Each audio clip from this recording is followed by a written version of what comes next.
these were marked when I wasn't here. So this one says 152,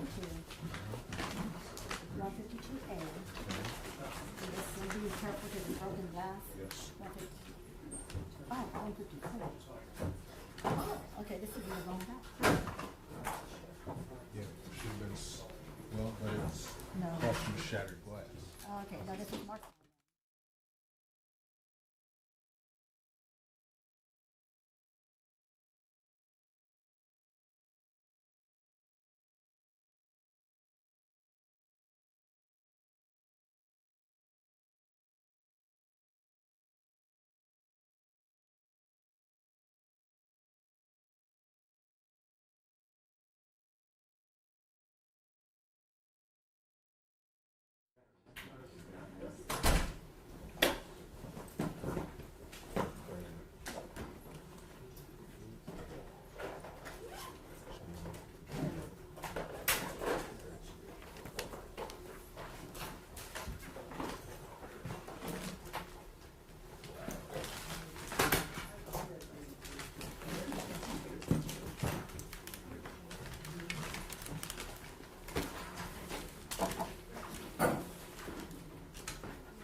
Forgot hold over the 7.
may be seated. Does everybody have their great notepad?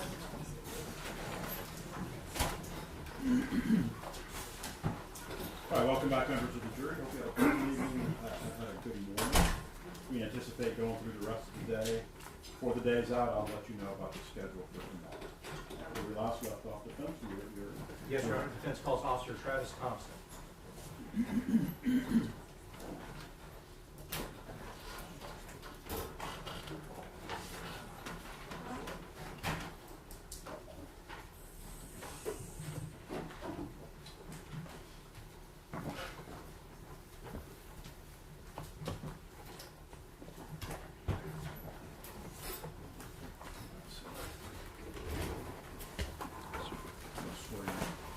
Do you solemnly swear or affirm that the testimony you give in this matter will be the truth, the whole truth, and nothing but the truth, so help you God? I do. All right, you may need to adjust the microphone. The whole thing, please, now make sure we can all hear you. Hello. Introduce yourself to the jury and spell your name for the court reporter, please. I am Officer Thompson with the San Antonio Police Department. First name is Travis, Travis. Last name Thompson, Thompson. Defense. Thank you, Judge. Officer Thompson, I guess the first thing I want to do is, I know that for the incident that occurred and the one that brings us all here, you did write a witness statement, so I'm just going to approach, I'm going to give it to you. Just for you to refer to if there's any specifics or anything that might help you with your statement. Your Honor, may I approach? Yes. So, as we've told everybody, and I'm sure you know, just read silently if you need to refresh your memory if you need to. And then when your memory's refreshed, we can talk about whatever we need to talk about. Cool? All right. So, I guess to start off, I want to go through your background, your experience. So you said that you told the jury you're an officer with San Antonio Police Department. Where are you right now? What is your assignment now? I'm still currently assigned at South Tango shift.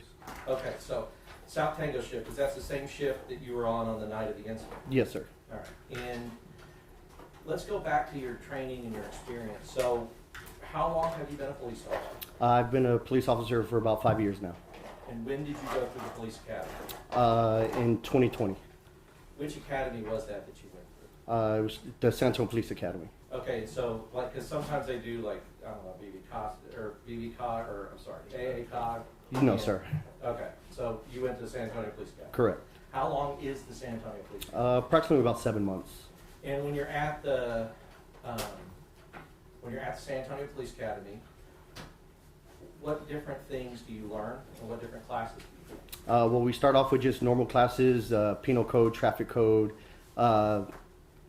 case law, stuff like that. And then later we go into actual tactics, driving, shooting, stuff like that. Right. So once you were done in the police academy, what's the next thing that happens for a police officer? We normally graduate from the police academy, and then we're put on an FTO phase for 3 months, 3.5 months, 3 months with an FTO, and then 2 weeks of evals.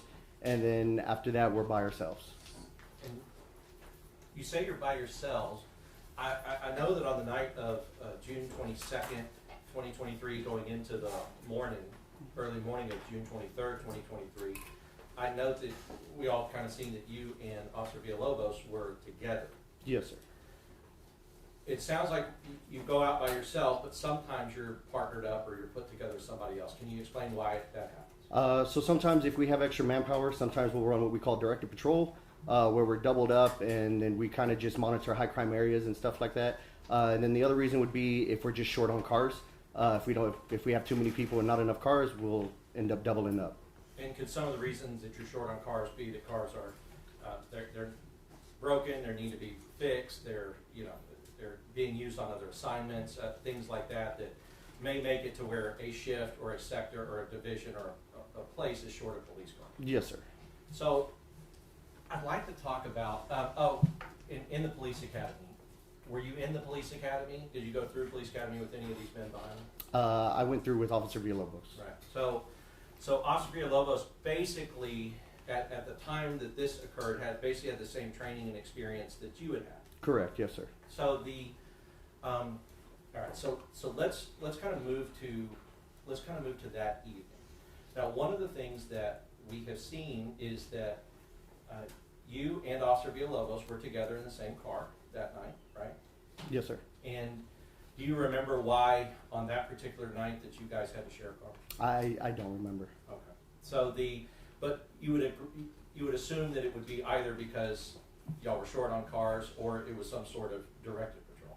Yeah, it had to be short on cars because we weren't running directed patrol that day. Okay. So short on cars, and so you two are kind of paired up together.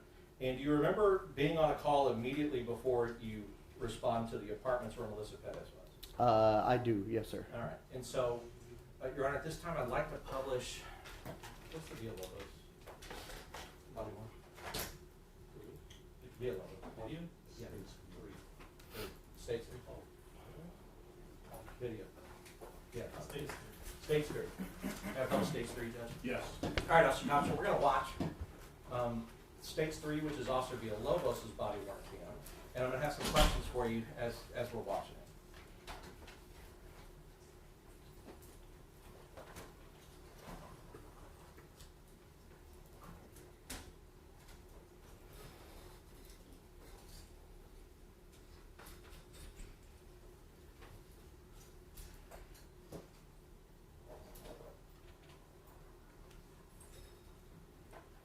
I know it starts silent.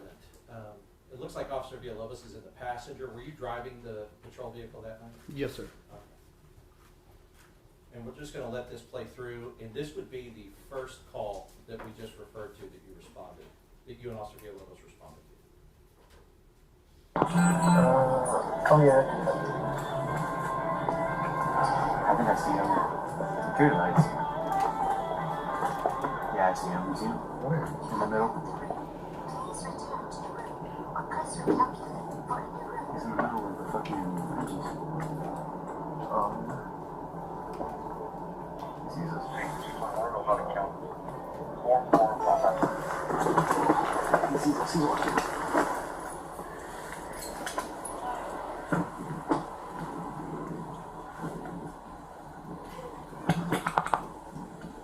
Howdy, howdy, senor. Doing all right tonight? Yeah, What's going on tonight, brother? I'm just kicked out of my house. Kicked out of your house? Where's home at? Down the street. Down the street? What's going on tonight? You in an argument with the missus or what? Yeah. Yeah? I'm just trying to make it home. Trying to make it home? Did you just say you got kicked out? You going somewhere else tonight or what? Well, I mean, I know where I want to take it. I'm just tired. I'm tired. You know, I've been working hard all day. And just... Yeah, what you do for work, man? What you do for work? I do the concrete. Do concrete? So you've had a long day today, huh? It's hot today. Well, I bet, man. Hey, brother, you got any ID on you or anything like that? Yeah. Okay. Yeah, I'm just trying to follow the rules as much as I can, you know? Yeah. Well, I got you. Hey, so you weren't hit by any cars or anything like that today? No. Okay, we're just making sure. So wasn't that you get... concerned that you were hit by a car. No. Your ID's gonna be on the other side, brother. No, Yeah. that's nice. Is that your ID over there or no? So, Officer Thompson, what we hear is, I guess, this call, can you kind of describe what kind of call this is that you guys are responding to? I actually don't remember what the call came in for. But I guess just in general, like, what's your purpose there? I think just to do a welfare check on him. I believe, like Officer Villalobos said, I believe somebody said that he was in the street or something like that. So they just wanted a welfare check on him. And so I want to talk about that. Now, I think that you can tell me, do you hear signs of intoxication and then see, like with the empty beer cans and stuff around them, that there's possibly some intoxication issues there? Possibly. Right. And just so that the jury knows, because they haven't really heard this part of the law yet, but if somebody is intoxicated and they're like running out into the street and potentially going to get hit by a car, what offense could that be? Public intoxication. Public intoxication. And what is public intoxication? What is the what do you need to have public intoxication in addition to being intoxicated in public? So normally you have to be intoxicated to a level to where you're a danger to yourself, or so, like if you're stumbling into streets, you can't walk straight, stuff like that. Normally just a danger to yourself as well. Sure. And then I guess if your intoxication is to that level, then you can be put into custody and taken downtown to what they call the drunk tank or something? Yes, sir. Okay, then you can keep playing. On this side? No, it's No, my it's somebody daughter's else? ID. Oh, I got okay. my ID right here. There it is. And how far away do you live?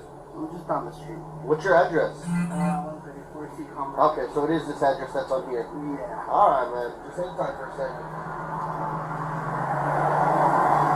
You have a phone or anything?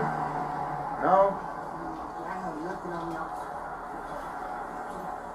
No, you're good, man. You're good. I'm not saying Yeah. you. Yeah. I just had a rough day, that's all. I'm not supposed to be drinking here in a public place. I know, but I can easily go and take me in for that. Easily. I mean, I haven't broken no rules. I ain't seen you drink them. I'm not trying to make your life harder than what it needs to be, boss. Yeah. Hey, I'll tell you what. What? Well, let's explore all avenues. But if we were to take you, because like I said, I'm talking to you, you're talking to me pretty fine. But if we were to have to take you on PI, right? Mm-hmm. Would you be able just to go somewhere for the night and just sleep there? Yeah. Okay. Because if that's the case, then that's probably what we're gonna do. If we do need to go that route, if we can get someone out here to come pick you up, we'd probably like to go that route instead of have to take you all the way down to go sleep it off. You know what I'm saying? Mm-hmm. But if not, take you. Have you ever been to the drunk tank before? No. Basically, all you do is you go in, you take a nap. Once you're sober enough to do whatever you need to do, send you on your way. It's literally just hangs out there. That's all it is. No, what's up? He's got one at gunpoint. He's not too far, and he just said somebody hit him with that. Hey, look, man, stay out of the street, okay? Okay. All right, get on, man. Let's go. Alright, thank you. Sorry about that. Okay, so kind of what we saw is what was happening immediately before you got the radio call that Officer Salinas had Melissa Perez at gunpoint. Yes, sir. All right, and the jury has seen, and we're going to watch a little bit more about that. I kind of want to talk about this call. The way that Officer Villalobos is dealing with this gentleman, is that the way that you would typically see him deal with members of our community? Yes, sir. He's polite, right? Yes, sir. He's Objection leading. I'll sustain. okay. What is his demeanor with the man that he's talking to? He's calm. He's polite. Whenever I was there, before I went to the car, he's trying to help him out, not trying to make it more difficult or anything. And is that in your knowledge of Officer Villalobos from the time that you were around him and the times that you guys crossed paths? Is that how you knew him to be? Yes, sir. As a police officer? Yes, sir. Community policing, where you're out there actually trying to help members of the community instead of just always trying to arrest them. Correct. And you would also agree that if he was intoxicated and kind of going out and almost getting hit by cars, that he might need to get arrested for PI. Yes, sir. Just to protect him. Yes, sir. All right. So you get this call, and you guys immediately jump in the car. You actually leave him there, and you say, "Okay, man, get home," because you've gotten this call. Why did you guys do that? Because there was an E-tone for an officer in trouble. So. Yeah, and I know it's self-evident to you, but tell us why that would take precedence over what you were dealing with there. So, in my opinion, he wasn't intoxicated to the point where he would be a danger to himself. So, normally whenever an emergency tone comes out, an officer's in trouble, he's normally fighting with somebody or something's going on. And in my opinion, it would take precedence. It'd be the same thing if a shooting came out right down the street. Same thing would have left him there, would address that. It's a higher priority, I guess. And that's, I totally agree with you, and I think that's kind of what I wanted to explain is that you'll deal with them unless something like this happens, and then this is one of the highest priority calls that you could go out on. You would agree? Yes, sir. All right. So at any time, while we hear you get the radio, or in your memory, going to the call or anything else, and you can refer to your report if you need to. At any time, did anyone tell you, or you in the presence of Officer Villalobos, or you over the radio, that you were responding to a woman who was in a mental health crisis? No, sir. Right. So, at the time that you arrived at Melissa Perez's apartment with Officer Villalobos in your passenger seat, what are you arriving there for? For an officer in trouble, and I believe on the radio he said that he was hit with glass, so an assault on a peace officer. Right. And so is that a crime of violence?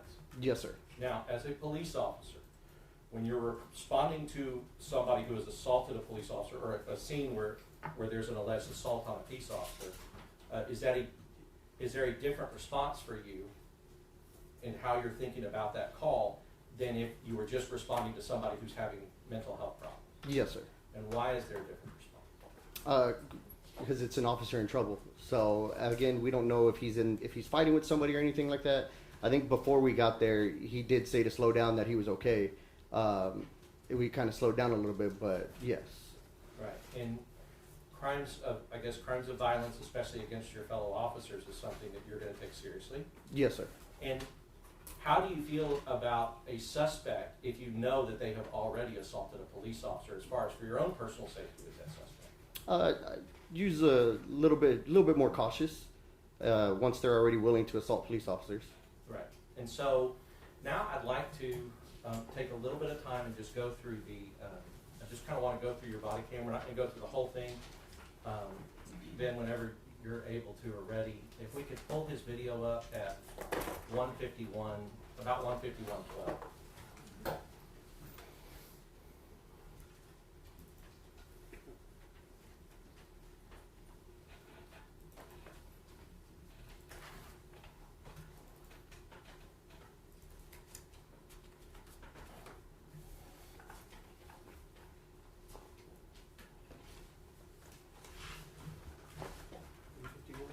Yes, 151:12.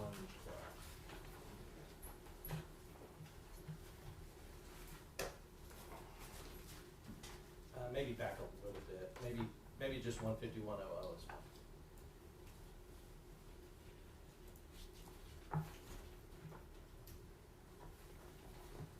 What do you mean this guy?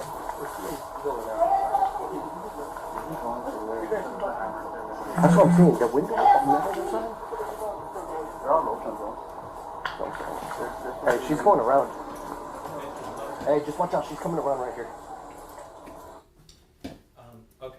So I know I haven't given you a lot of context, but I think you can kind of remember what was going on before that. Is everybody's trying to figure out what plan are we going to have to arrest Melissa Perez? Yes, sir. Right. And so was it clear to you at this time that it was likely that you guys were going to have to go in and get her? I believe so, yes, sir. Okay. And we'll talk about it a little more and how it develops and some of the stuff you do to try to prevent that. But we can see in that little part, in that little section, that you say, hey, she's going around, and you start kind of going towards the back of the house. Why did you do that? Because I saw another officer over there. So I didn't know if she was going towards him or what she was going to do. In the, like from your body cam and this view that we have, and we've talked about this, and we're going to talk about it some more tomorrow for sure, but this view that you have on your body cam, is that a replacement for the view that you actually had with your eyes that night? A little bit, yes, sir. So, yeah, I mean, that's what we have. But is that view as good as what you could see with your eyes that night? No, sir. Right. Because your eyes see in 20/20 vision, or close to it, whatever. Yes, sir. Whatever your corrective vision is, if you have it. Yes, sir. And the body cam, you know, everybody's blurry, and it's hard to distinguish people on a body cam, right? Yes, sir. But you could clearly see these people that night. Yes, sir. And you could clearly see. I would ask counsel now. Sure. Let's just stay. Could you clearly see the people that night? Yes. And could you clearly see Melissa Perez that night? Yes. All right. So at the time that you said she's going around, what are you seeing her do that makes you think that she's going around that time? I believe I saw her go into the hallway. Right. When you saw her going to the hallway, did that cause you concerns that you wanted to warn the people that you saw to your left that she might be coming that way? Yes. Why? Because she had already assaulted an officer. All right. So, then could you push play, please? They're all open, bro. Hey, she's going around. Hey, just watch out. She's coming around right here.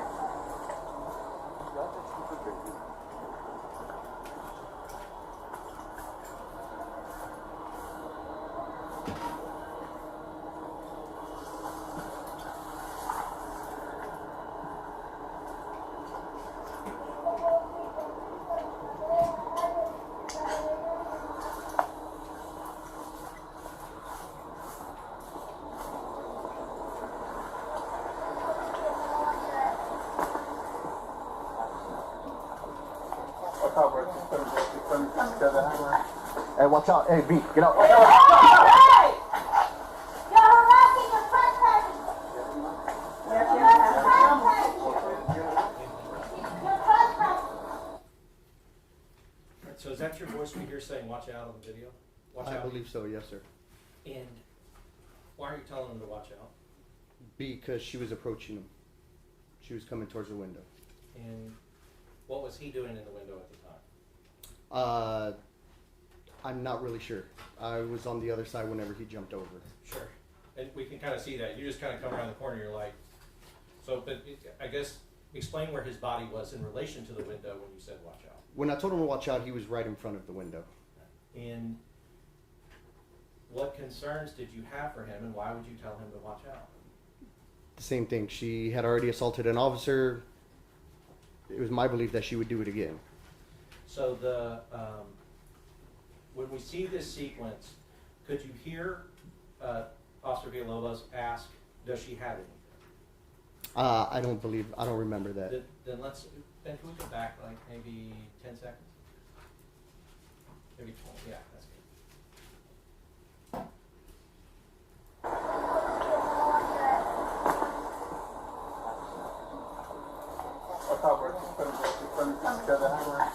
Hey, watch out. Hey, B, get out. Hey! You're harassing the trespassing. You're trespassing. Did you hear him ask, does she have anything on her? Yes. And what was Maria Salinas' response? I didn't hear her response. It's okay, we'll kind of keep going back and forth. Ben, can you go back again, and actually another 20 seconds again, because I want to watch it right there. That's perfect. Hey, watch out. Hey, B, get out. Hey! You're harassing the trespassing. You're trespassing. I believe she says she has a hammer. And did you hear her also say she almost hit you? Yes. So, just as in you have your vantage point where you could see things that maybe the body cam couldn't. Do you know Officer Maria Salinas? I do. All right. Is Officer Maria Salinas somebody that if she said she had a hammer and almost hit you, that you would believe that she was Yes. telling the truth? Yes, sir. Right. Would you believe that that was something that she was actually seeing with her eye? Yes, sir. Okay. So, at this point, and there's something that Officer Villalobos does that I'd like you to explain just from a police officer's perspective. Because we've seen this video over and over. At first, when he comes out, he draws his firearm. And then he looks back at Maria Salinas, who also has her firearm drawn, and then he switches to taser. Why would he do that? I would assume because he just didn't want to hurt her. Right. And then is there, when somebody else, if he can see that somebody else has lethal on her, does that make it to where if somebody's got lethal, then he can go? Correct. That is part of our training. So, and that would be part of your training as a police officer. Yes, sir. So if he has his foot in the door and he's looking back and Maria Salinas is, because you can see that Maria is drawn on her right now. Yes, sir. Her fire. That would be a reason for him to switch to taser because she's got her covered on the lethal. Correct. Okay. So, you were there that night, right? Yes. So, on this porch, is there a lot of room on this porch? No, sir. Okay. Because I think that the way that body cam lenses are, it makes distances look like they're farther. But when you were there and actually observing it, was everything pretty close together? Yes, sir.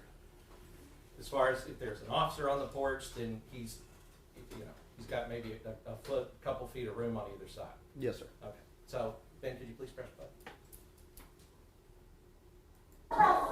Just get back. Trespassing, you're not working. Hold on.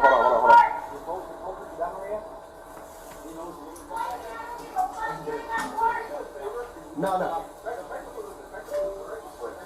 Come on, B. You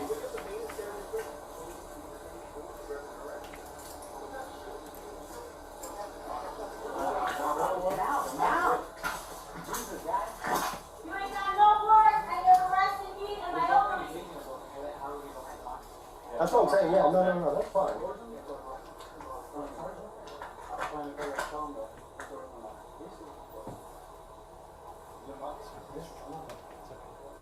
I think you just push space bar.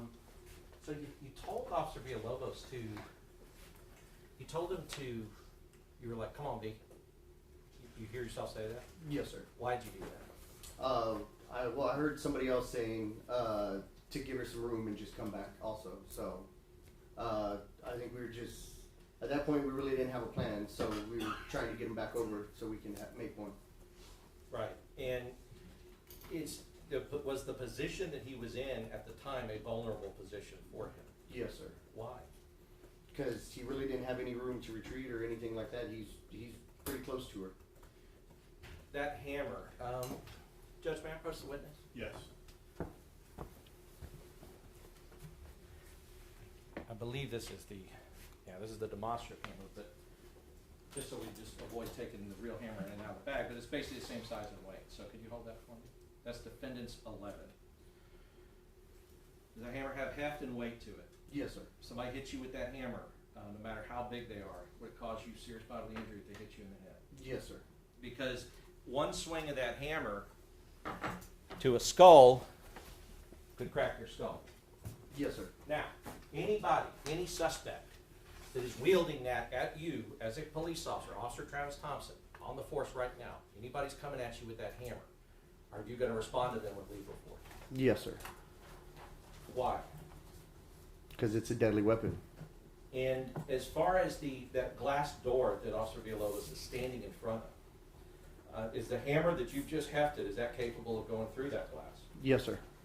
If somebody takes a hammer where your face is on the other side of the glass and hits the glass with it, what possible injuries could you get? If they hit the glass? Yes. You get glass in your eyes, that's pretty much going to render you incapable of doing anything else. Right, like defending yourself. Yes, sir. Could cause permanent damage to your eyes. Yes, sir. And if you were permanently blinded, would you consider that serious bodily injury? Yes, sir. Of course. So, additionally, with the weight that you know of that hammer, somebody swings it through the glass and holds on to it, can the hammer travel also through the glass in their hand? Yes. And if it does, and your head's right there, can you be hit in the head with the hammer? Yes. So, with Officer Villalobos standing there at the time, y'all are trying to retreat, I guess, and come up with a plan to how to figure out how to go and arrest her. Yes, sir. Okay, so as you're kind of walking through this thing, you can see that there's a lot of different officers around you, right? Yes. And did you notice that there were two other sergeants besides Sergeant Flores at the scene? I don't know when I noticed, but yes, I eventually noticed. Yes, sir. And did you hear anybody, you definitely hear everybody, and we'll hear you included, talking about different plans and different ideas about how we're going to go in and do this. Did you hear anybody say, we're not going to go in and do this, we should just leave her there with this man and this hammer? Not that I remember. Right. And after somebody tries to hurt or assault a police officer, or does assault a police officer, is that a good reason to arrest that person? Yes, sir. And are they allowed to hide in their house and stay away from the police in order to avoid being arrested? No, sir. Of course. Ben, could you please move forward? Thank you. You ain't got no warrant, you ain't got no jurisdiction to harass me in my apartment as a civilian man.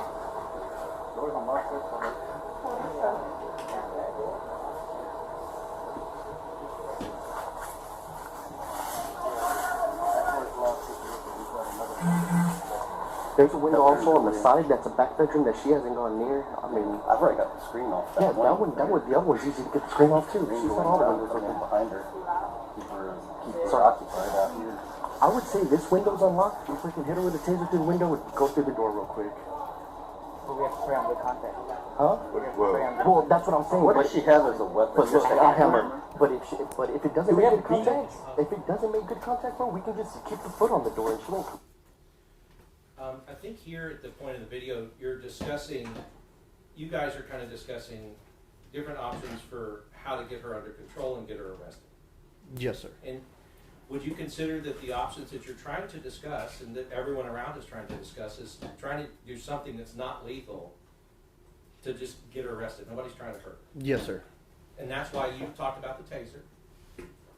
Now with the taser, At this point, when you're talking about that back bedroom, that she's not really going back that way, do you know, or were you aware that there was a bedridden old man in the bedroom between the back bedroom? At this point, no, sir. You didn't know that? I did not know.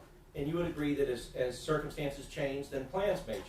Correct. Because we had this conversation that if she were to be drawn back there toward where the old man is, that could pose a danger to him if you guys have to get in a gun versus hammer fight back there. Yes, sir.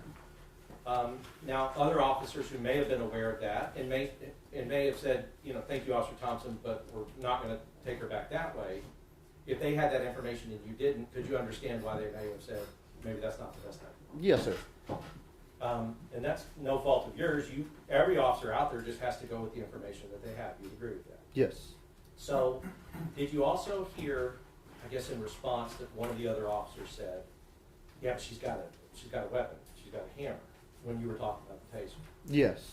Have you heard the term that a taser is a tool of compliance and a gun is a tool of defense? Correct. Right. A taser is not a great weapon for self-defense if somebody's coming at you with a knife, hammer, or a gun. Yes, sir. Have you personally, in your experience with your taser training, or like in actually deploying have you ever had to deploy your taser before? Yes, sir. Have you ever deployed your taser when it didn't connect well? No, sir. So every time you've been able to deploy your taser, it's connected? It's only been one time, and yes, sir, it connected. Okay. Have you had training that there can be problems with the taser connecting properly? Yeah, I've seen it multiple times. Yes, sir. So you've seen other officers that have tried to deploy the taser and it didn't connect? Yes, sir. If the taser fails to connect, in your experience, can that affect the way that does it affect the way that it affects the person you're trying to tase? No. And I guess what I mean, maybe I can ask it a different way. If your taser fails to connect, is that person going to be controlled by the taser? Oh, no, sir. Right. Yeah. And that's because it needs the good connection in order to put the electric current through the person in order to get the compliance. Yes, sir. Right. As far as, I guess, have you noted in the video so far, have you noted her kind of behind the TV and kind of discussing and talking to you guys behind the TV? Yes. Now, when she's behind the TV, I mean, you can kind of see her from the neck up, right? Yes, sir. Is it hard to get a good taser connection if all they're presenting is a head? I would say practically impossible. Right. And and of course the taser wouldn't go through the TV; it would just bounce off of it, right? Correct. Now, as far as have you ever been trained in the? Because there's some discussion about beanbag rounds for a shotgun. Yes, sir. Have you been trained in what beanbag rounds are and what they do? Yes, sir. I'm certified. Yes, sir. So you're certified on beanbag round shotgun? Yes, sir. Okay. So in understanding with a beanbag round shotgun, if somebody takes a beanbag round to the face at less than 21 feet, can that kill them? It could be deadly. Yes, sir. Right. So we call it less lethal, but it's actually, it can kill a person if they're within 21 feet and they get hit in a place that, that would be, I guess, a vulnerable spot. Yes, sir. So, we've heard and we've seen presentation that basically from where that hallway is to where that window is, that's 16 feet. So really anywhere that she's sitting in that living room would be within that 21-foot danger zone for a beanbag shotgun. Correct. Right. So having it in a small confined space and using it in that way could still be lethal and cause death. Yes, sir. Okay. Ben, can you press play, please? No. That's what I'm saying. Yeah. And then as soon as if we see her drop, dude, get in there.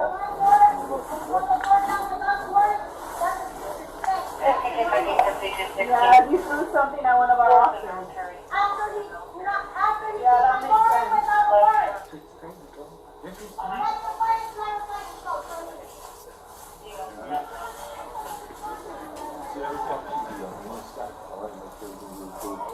You got from there as far as being able to get through the property, be able to grab her, he assaulted, she did assault, someone else, marked her.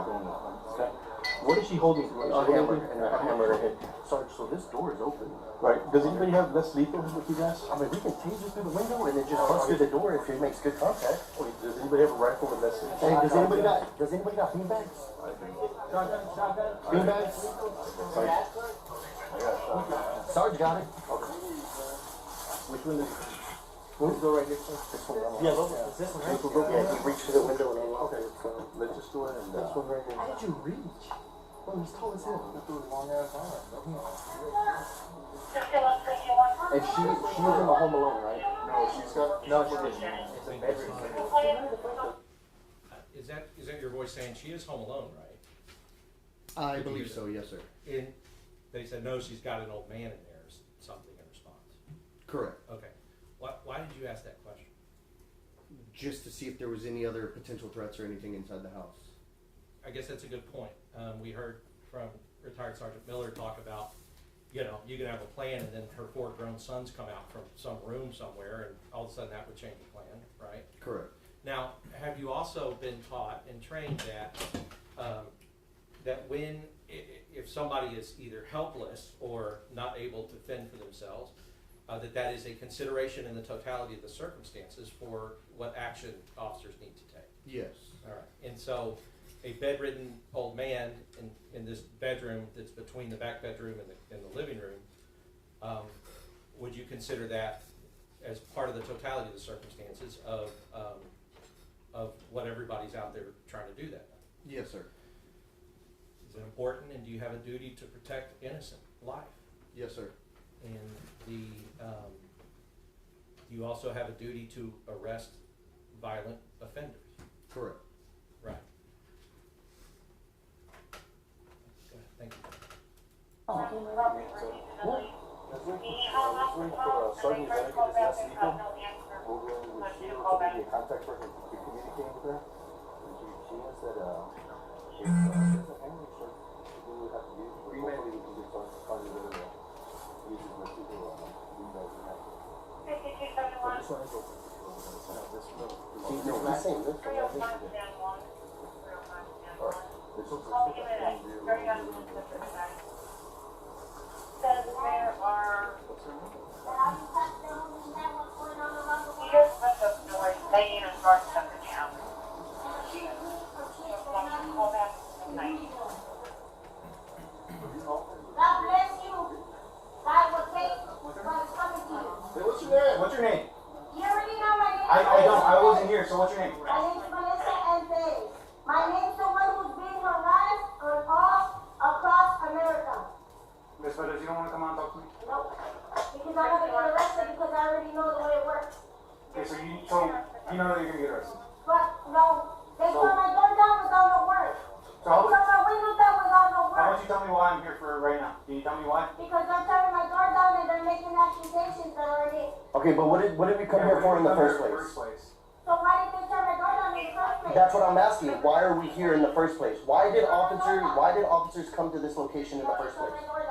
No. They tore the door down once they were already here. Okay, I'm asking what happened before that made them come here. I was talking to the fire department. Okay, On all a right. confidential conversation. Okay, 2 officers came and disrespected me. okay, They tried to arrest me. Okay. Like they done previously. okay. Okay, And I'm not having that pre-arrest false accusation again. okay. So let me talk to you about this, okay? So, Officer Thompson, in your discussions with Melissa Perez, what is the reason she is saying she will not come out and not cooperate? She knows we're going to arrest her. Right. And even though it may not be, I guess I want to talk about the difference between smart and rational. It may not be smart to not cooperate and come out to be arrested, but it is rational to not want to be arrested. You would agree with that? Yes, sir. All right. So my point being is she's not saying I'm not coming out because you guys are y'all are demons that are gonna possess me or something. She's not saying something that's irrational. She's telling you something that's rational. I don't want to get arrested. That's why I'm not coming out. Yes, sir. Okay. As she's speaking to you, and as you've kind of been here and watching your body camera, where has she pretty consistently kept herself positioned? Right in front of the TV. Right. And I guess in front of it being on the On other the side. other side, yes, sir. From you. Yes, sir. Now, in that position, does that help her to not be tased and to not be, I guess, targeted with a beanbag round? Yes, sir. Because as a beanbag certified shotgun person, you would never shoot just a head over a TV at 8 feet or 6 feet with a beanbag round. Correct. Because you would kill her. Yes, sir. And if she's not presenting a threat, just standing here at the TV, and you killed her, that would be a problem. You would agree with that? Yes, sir. Right. So, as far as tasers, tasers are definitely way less lethal than a beanbag round at that distance. If you wouldn't have any concerns if she'd come out and present her full body, getting her with the taser. Correct. Again, talking about the taser though, come out, present her full body without being armed and coming at officers with a weapon, because that would be no more need for compliance, it's more need for defense. You would agree with that? Yes. The way that she's operating, I guess, with that television, does it seem to you, as watching the video and from your memory, that she was intentionally standing back there to not allow you guys to be able to do some of those other methods? Yes, sir. All right. Can we push play then, please? No matter what happened, okay, whether they kicked the door or whatever happened, okay. No, but listen, I know, but listen. Okay, but listen, okay. It doesn't negate the fact. It doesn't negate the fact. Okay. Listen to me what I'm telling you. I heard what you had to say. I'm being harassed with my elderly nurse that I picked up on the street. Okay. So if you're getting harassed by him, why did you pick him up from the street? I'm getting harassed by police. Because they kicked my door down and knocked my picture down from Jesus. Okay. Okay. And you think that's right? You think that's respect? They ain't got no water to tear my door down. Okay. Or my window. Okay. Or my screen. Okay. That's my issue. That's your And issue. you don't work. And you don't got one. I think you're a little bit wrong on that, but I think I'm very right on that. I know my law. I don't think you do, but I know my law. okay, what section of the law is that? Pause it, please, Ben. Thank you. So, Officer Thompson, what is this tactic, or what is this technique that you are doing here? What are you trying to do here? For the most part, I'm just trying to keep her calm, but also keep her engaged with me. That way she's focused on us. But ultimately, I'm trying to just get her to come out on her own. And we see that you've talked to her. You're pushing back on some of the things she said, which is because that's just part of what you're doing is in that conversation trying to rationalize with her that, you know, like you've committed a crime and come out. Did you hear earlier that Maria Salinas also said, you know what you did? You assaulted one of our officers. Did you hear her say that? Yeah. So she's being told the reason why you guys are there and the reason why she has to come out to be arrested. And then you're continuing, I think, to try to continue that conversation with her to let her know that, right? Yes. Okay. Is your goal that night, was your goal to try to do whatever you guys could and whatever you could to have her come out peacefully without a fight, to be arrested, and to go to jail? Yes, sir. For the offense of assaulting Jonathan Salinas? Yes, sir. Okay. And I guess you, originally when we first heard the first two voices, the second voice we heard while y'all are at the rail, that was Officer Villalobos standing next to you. Yes, sir. Like, why are we out here? What happened? And then you jump in and then you kind of take over the conversation, right? Yes, sir. Now, as far as you talked about kind of keep her attention on you, did you also know that people are trying to figure out a plan behind you to figure out how to go in and get her? I did hear some talking behind me. I didn't really hear a plan or anything like that. Sure. But I guess, could you assume that that's what's going on, and it's important that if you're talking to her, she can't, like, hear and see, listen to what's going on back there? Yes, sir. Ben, could you play, please? Thank you. What section of the law? Yeah, go ahead and The tell me. section of my rights.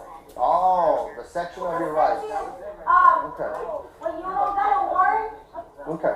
you cannot come in unless you got a warrant. That's not true at all. Okay. So I'm asking you to come out and talk with us peacefully. Okay.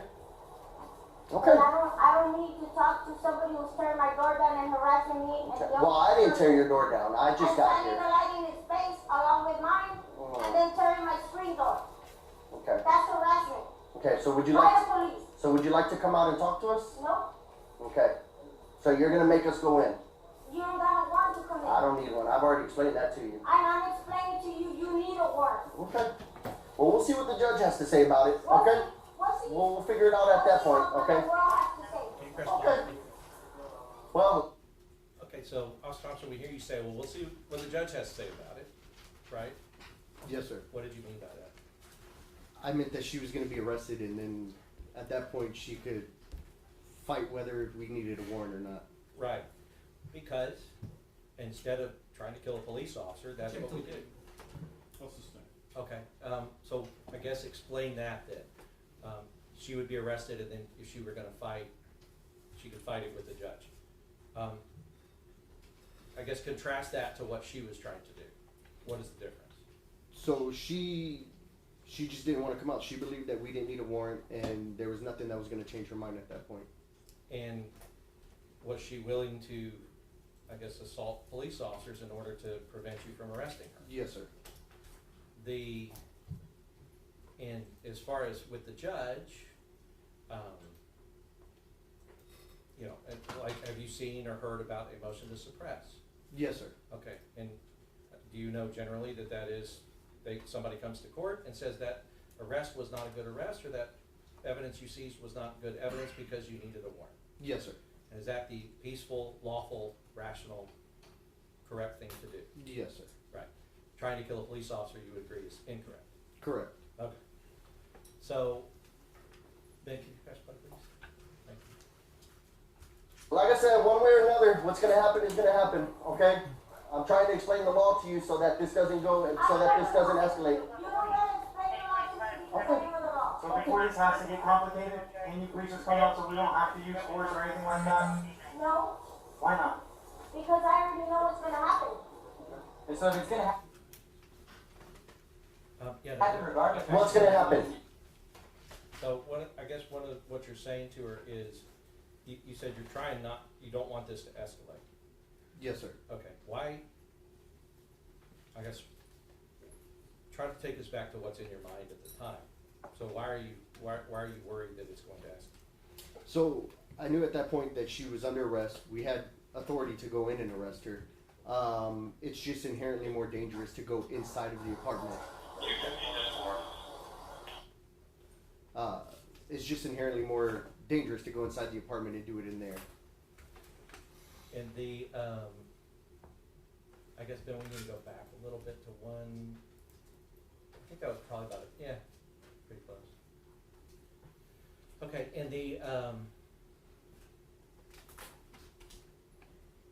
and so if you're trying not to escalate, is that another way of saying that your conversation here is an attempt to de-escalate?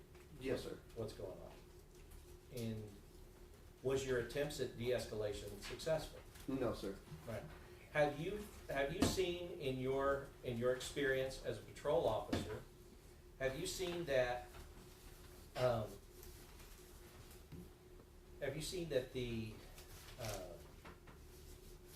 that when somebody is intoxicated, like heavily intoxicated, that it hinders your ability to de-escalate situations? Yes, sir. Why is that in your experience? I'm not really sure.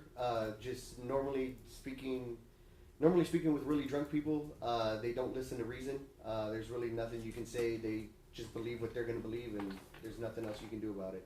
And was that experience that you've had with heavily intoxicated people, is that similar to the experience you're having on video right now with Melissa Perez? Yes, sir. All right. In this conversation that you had with her, did she ever tell you that she's Elvis's daughter? No, sir. Did she ever tell you that she had been kidnapped by the cartel? No. All right. Did she ever tell you that the FBI was listening to her through the wires in the fire alarm? No. Right. And you would agree that basically the times that you were around her were the times that Officer Villalobos was around her because you arrived at the same time. Yes, sir. All right. and we can see on the other officers whether or not she had ever said that in their presence. But I guess my point being is, to you, right there, not on a mental health call, is she acting like an intoxicated, violent suspect? Yes, sir. All right. So, Ben, can we push that? And so if it's gonna happen regardless. What's gonna happen? What's gonna happen? Tell us what is gonna happen. Like previously, I've been arrested for false accusations. Okay. I'm not having it anymore. This isn't false. You threw something This in is here false on the officer. accusations because you came and tore my door down. Okay. Okay.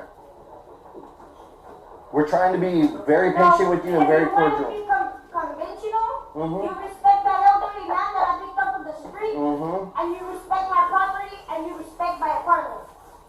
We are trying to. If you would just come out, then your apartment, nothing's gonna happen to it. You want me to come out so you can arrest me? Well, it's either you come out and we arrest you, or we go in and we arrest you. Well, I'm not. You know what? I'm not going that way. I'm not going 45 days again for false accusations because I've been there, done that 3 times. Okay. All right. Well, like I said, we try to do this very peacefully. You need a warrant. No, we You don't. ain't got no warrant. I promise you, I don't. So if we had a warrant, you come out peacefully? If you had a warrant, You let come the out. judge give you a warrant. Okay, so hold on. Hypothetically, if we had a warrant, would You you? need a warrant. Don't act stupid. Well, that's what I'm saying. What if we had one? Would you come outside? You don't have a warrant. Okay, but if we had one. If we had And you had a warrant for what? This, And so the you warrant had a matters warrant now, for huh? what? So now. Exactly. You don't even know for what. All right, I guess you know that was Officer Alejandro saying, well, okay, what if we had one? Yes, sir. Next, Steve. Her response to that is, had a warrant for what? Had she been told in your presence what you were here for and what she had done? Yes, sir. And that was assaulting a peace officer. Yes, sir. So, even though she had been told that, when Officer Alejandro said, well, what if we did have a warrant? She still refused to acknowledge that she had done anything wrong that would require you to get a warrant. Correct. Yes, Right. sir.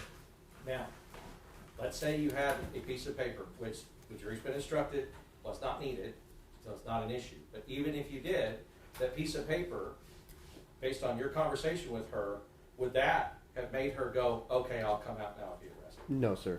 Right, because she was still not coming out even if there was a warrant, Correct. as far as what you can see her. From my belief, yes. Right. So, if there was a piece of paper that was with you guys on the scene and maybe one of the sergeants was holding it in his pocket here, would you still have to go in and get it? Yes. Right. And still have to try to go into the house and make an arrest and forcefully enter the house to make an arrest? Yes. All right. Then push button. Does it So matter? what? And a warrant for what? Explain to me. You're the officer, right? You seem to know You more than know the me. law, right? You seem to know more than me, so you tell me what the warrants would be for. No, you're the one who's harassing me, so you tell me what the warrant is for. I just Yeah, we're good. Look, hey, we're just trying to help you. You're not helping me because you're harassing me. How are we harassing you? Because you're shining the lights, kicking my door down. Are you sure that was me? That was the other gentleman. They kicked my door down and my Okay. picture down. Is your door kicked down right now, though? They kicked it down. They If tore you- down pictures and they tore off the screen. If it was kicked down, we'd be inside. Don't you think that makes sense? Don't act stupid because you know what? I'm That's not. rolling. What's wrong? That's ridiculous. What's Don't rolling? embarrass yourself, sir. I'm asking you what's rolling. The camera. What There's camera? cameras rolling, trust me. What cameras? There's cameras rolling. Where? Tell me where they're at. Actually, for the officer who took down my door. Well, tell me where they're at so we can make sure we get that as evidence. Don't you I think? have plenty of evidence. Exactly, and now we'd like to see that because if we're in the wrong. Push pause, please, Ben. Okay. So, Officer Thompson, as it seems and appears that now Officer Alejandro's kind of taken over trying to speak to her. You've spoken to her for a while. You haven't gotten through to her, obviously. Yes, sir. Right. So now Officer Alejandro's trying to speak to her in the same way, keep her engaged, keep her occupied, keep her in that room so she's not roaming around or going somewhere else where the other officers are. Yes, sir. Right. And then I guess you see, I believe it started Florida, but you see somebody come up and tap Alejandro and say, did you hear kind of what he was saying? I wasn't able to tell what he was saying. It's hard to hear, but obviously, because this is pretty close to when things happen. But, tapping him and saying, hey, does it look like he's communicating like, hey, this is what we're about to do? I would say so, yes, sir. Then can we go back a little bit? And then Alejandro confirms, he goes, okay, and still talking. I got plenty of evidence. Exactly, and now we'd like to see that, because if we're in the wrong. Okay. Does it seem like he's being communicated, okay, this is what we're gonna do, and he says, okay, Yes, sir. all right. Can you push play? Thank you. And so if we have all this evidence, Hold on, B, hold on. You ain't got no work. Oh, Okay, so right here, and we can see that Melissa Perez is pointing at Officer Villalobos. Has everybody been able to see her hands and to see that they were empty immediately before she's pointing? Yes. All right. We've asked this question before, is it better to go against an armed suspect or an unarmed suspect? Unarmed. And at the time that she's discussing it, and that she's been talking to you, from all you could see, she doesn't have that hammer in her hand. Yes. Now, this is going to move kind of fast, but I want you to just, if you could, keep your attention on Melissa Perez and watch what she does as she sees that Officer Villalobos is coming over. okay, watch out. Watch out. Go, get him. Hey, watch out, B. Pause. Okay. Now, Judge Manny's the will. Yes. So, were you able to see that she kind of has her hands where the officers can see him? She sees him come over and she starts running back, looking like she grabbed something. Yes, sir. Right. Now, because of what we see right here, we know that she had to get off the TV, turn around and run back, and then grab the hammer before then coming back to use the hammer. Yes, sir. All right. So Ben, if we could back it up again and then just play that, and we'll play it through the first shot. Hold on, B, hold on. You ain't got no work. Oh, okay, watch out. Go, get him. Hey, watch out, B. All right. Now, is that you saying, watch out, B? Yes, sir. Why are you saying that? Because I saw her running towards the window. And did you see what she had in her hand when she was doing it? At the point, and not until she raised it over, I did not see that she had a hammer. Okay. So you weren't even aware she had the hammer, but you said, watch out, B. Yes, sir. Now, once you see her with it like this, you are aware that she has it. Yes. And were you able to see her break that glass with the hammer? Yes, sir. Now, Ben, can you go back a little bit? B, hold on. You ain't got no work. Oh, okay, watch out. Watch out. Go, get him. Hey, watch out, B. Okay. In that part of the video, do you see Officer Villalobos like trying to open the door? I didn't check. okay. I Can didn't we go see back? it. Sorry. No, it's fine. There's a lot going on. Hold on, B, hold on. You ain't got no work. Oh, okay, watch out.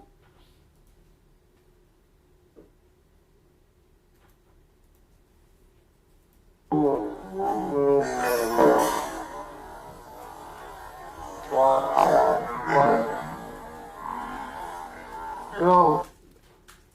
You see him trying to open that door? Yes, sir. Had you heard earlier, had it been kind of passed back and passed around that V had been able to unlock that door? Yes, sir. Was that, in your mind, at the time that this is happening, in your mind, was that door unlocked based on what you had heard? I would assume so. Yes, sir. Right. Now, because you didn't try it yourself, but Officer Villalobos and others had said, Sarge, the door's unlocked.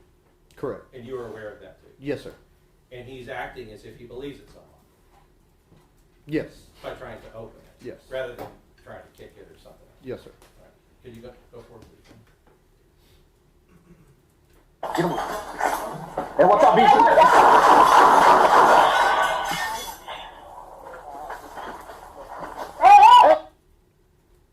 And right there, after the first round of shots, I guess you know now that she wasn't hit by any of those shots. Yes. Right, because because she goes back and then she runs back again, and that's the second volley that we see. Yes, sir.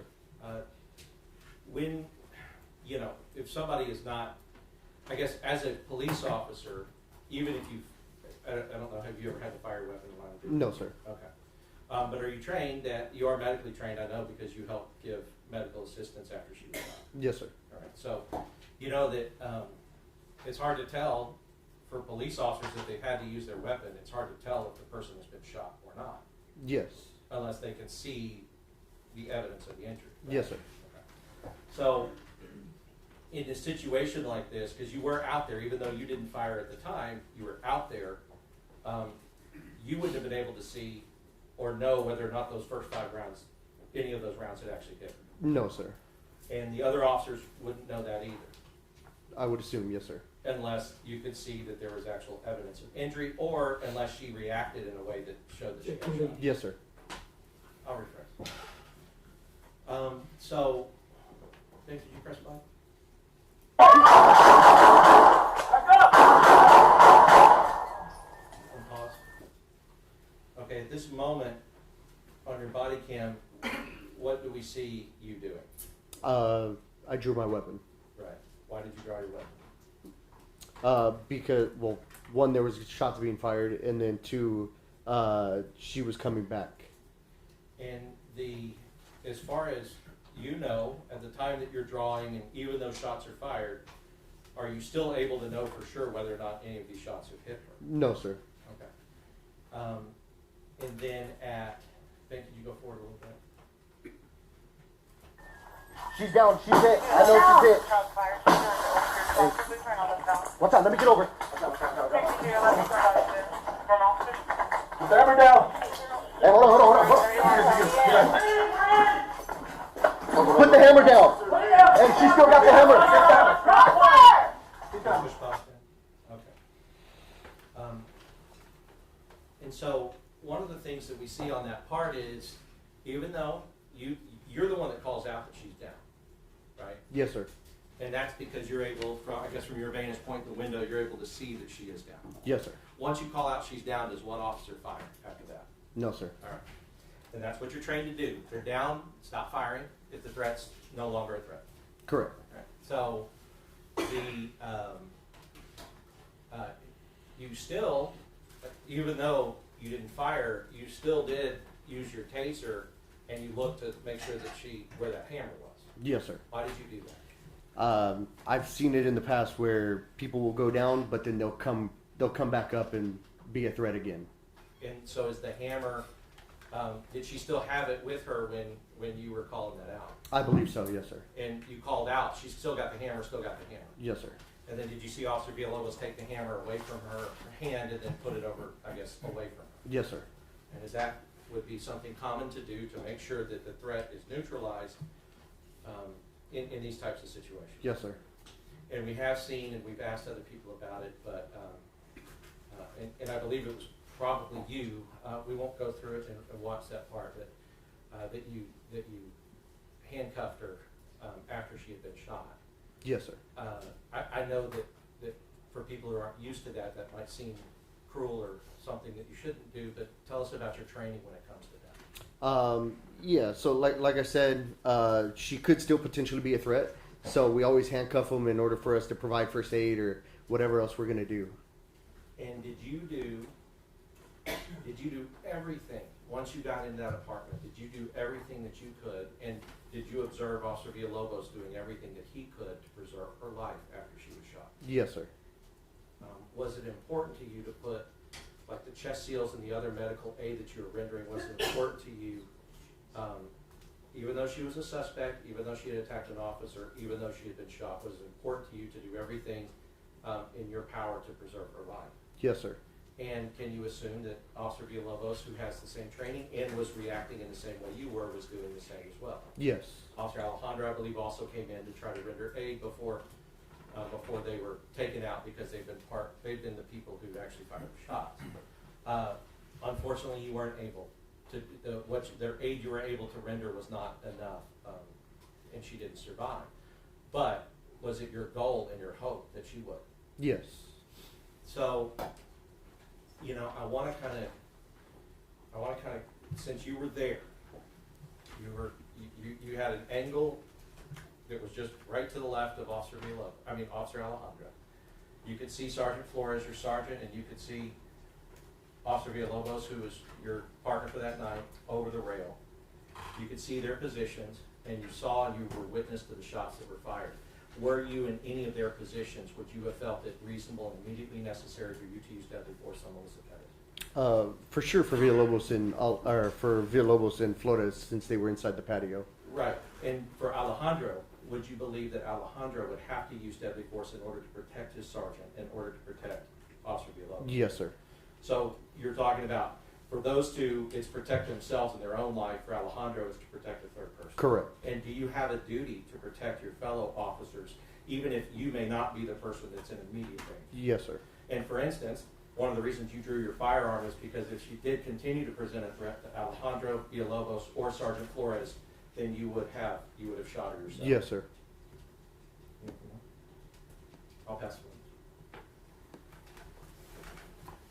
on. Officer Thompson, good afternoon. Right, members of the jury, let's take a short break. All right, for the jury.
I think it's my turn. Oh, Your I'm Honor. sorry, stay. Okay. Officer Thompson, good afternoon. Good afternoon, sir. You know, before we broke, Mr. Goss had asked you if you had done everything possible to preserve her life after she was shot. You remember him asking you that? Yes, sir. I want to ask that question a little differently, and I want to ask, could you and your team have done everything to preserve her life before she was shot? Yes. You believe that? Yes, sir. Isn't it true that in the early mornings of June 23rd, 2023, that yourself, Nathaniel Villalobos, Eleazar Alejandro, and Alfred Flores were on duty working as police officers for the city of San Antonio? Yes, sir. And that each of you and them were wearing their SAPD uniform, acting under color of their employment as a public servant? Correct.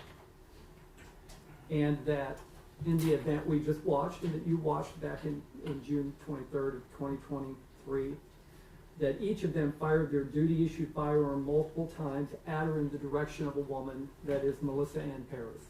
Yes. And as a trained police officer, you were aware that by pulling the trigger of that firearm, it would cause an explosion of gunpowder that would propel a bullet rapidly in her direction. Yes. And from your training and experience, firing a bullet at someone is an act clearly dangerous to human life, is it not? Yes, sir. And that for every bullet fired at Melissa Perez that did not strike her was nevertheless a threat of serious bodily injury to her, wasn't it? Yes, sir. Would you agree that it's a higher offense to cause the death of someone than simply to threaten them with serious bodily injury or death? Yes, sir.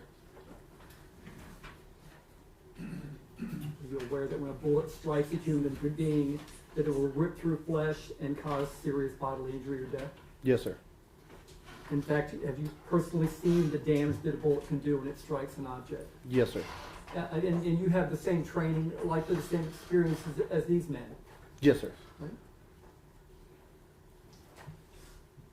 And as a police officer, have you had a lot of training with your firearms?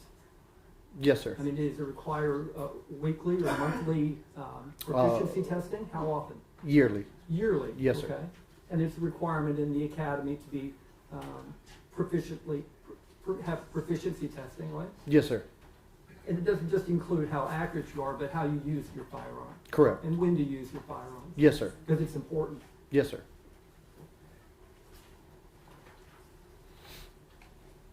And are all officers with the San Antonio Police Department required to take that kind of training? Yes, sir. That I know of. Would you agree that in your experience of this crime scene or so, that you saw no evidence that Ms. Perez was a threat to physical harm to anyone except for a person trying to enter her home? I'm sorry. Can you rephrase it? Repeat it? Based on what you saw and observed there at the crime scene, would you agree that you saw no evidence that Melissa Perez was a threat of physical harm to anyone except for a person trying to enter her home? Judge, I'm going to object to this. This is a backdoor way of trying to say that the officers didn't have a right to arrest her. And so the court has already given an instruction to the jury, and this is a violation of that instruction. It's not relevant under 401, 402, 403. And it's a backdoor way of trying to say officer created peril is the cause of death. And we'd ask that the objection be sustained and the jury be instructed to disregard. You can rephrase your question. Well, yeah, his perception is not my question, Your Honor. Right, that's why I'm asking you to rephrase. Did you see any evidence of Ms. Perez being a threat of physical harm to anyone except for the officers trying to enter into her home? Objection, he's still trying to make it contingent upon the officers trying to make an arrest, and this is improper given the court's ruling. Well, yeah, the only relevance to that question is to try to, again, suggest to the jury that the officers did not have the right to enter her home, which it's been, I don't know how much further we can establish that that is just not the case. She had no right to use force to defend her home. Your Honor, I'm not saying that in the question. What I'm saying is the state has to have an opportunity to ask questions and give cross-examination in the same way that they do. And if they've asked questions about whether or not she was a reasonable threat to people, then I should be able to ask whether she presented a threat in his view. You can ask that question. Okay. Would you agree that you saw no evidence of Ms. Perez was a threat of physical harm to anyone in your presence prior to the shooting? No. Okay. Tell me what threat you saw her engage in. She charged at officers multiple times while I was on scene that I saw her. Yes, okay. sir. She charged at them, right? Correct. Okay, but you said you didn't see the hammer. She did. She had the hammer. Well, did you say a few minutes ago Correct. that you did not see the hammer? Correct. Yes, sir. Whenever, or yes, sir. Right? Yes, sir. I'm just trying to get clear on what you said. That's what you said, right? Yes, Your Honor, my objection is that he heard Melissa. I mean, he heard Maria Salinas say that she had charged with a hammer, and he testified that he believed her and believed that what she saw was correct. That doesn't mean he observed it, Your Honor. All right. No. Okay. Does the San Antonio Police Department have a mental health unit trained to respond to incidences involving persons suspected of going through a mental health crisis? Yes, sir. Okay. And did they back then? I don't believe. I believe we had a mental health unit, but I don't think they had a unit at that time that would respond at night. Okay, and as you as officers in your training at the academy and in your in-service trainings, etc., have you been trained to recognize the signs of someone having a mental health crisis? Yes, sir. Why is that important if it is? So that we can assess the situation properly. Okay.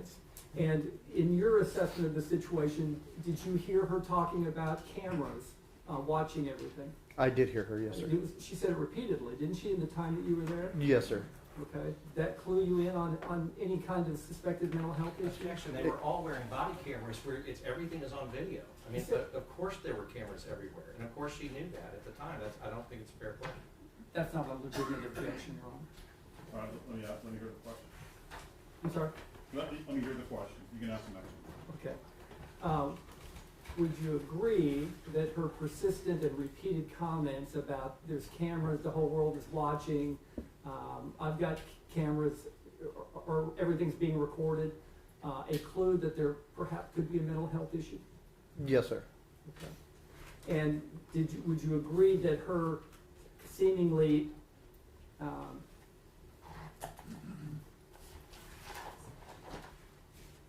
persistence at refusing to be arrested despite the untoward cost in taking that action could be a sign of mental health issues? Yes, sir. I believe I read your statement. You had heard that she had cut fire alarm wires. Did you hear that? Did you know that when you were there? I did know that while I was there, yes, sir. Okay, and is that the kind of crime that perhaps somebody having a mental health issue would cut fire alarm wires? I wouldn't say it's specific to that. I mean, some people are just trying to steal the wire and stuff. Yeah. So I wouldn't say just because of that she was having a mental health crisis. But perhaps a clue combined with other things? Yes, sir. Right.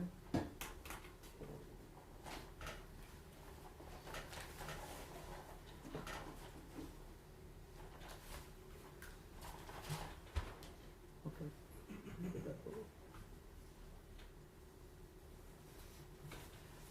So did you or any members of your team out there have any conversations about mental health issues and contacting a mental health unit? Not that I remember.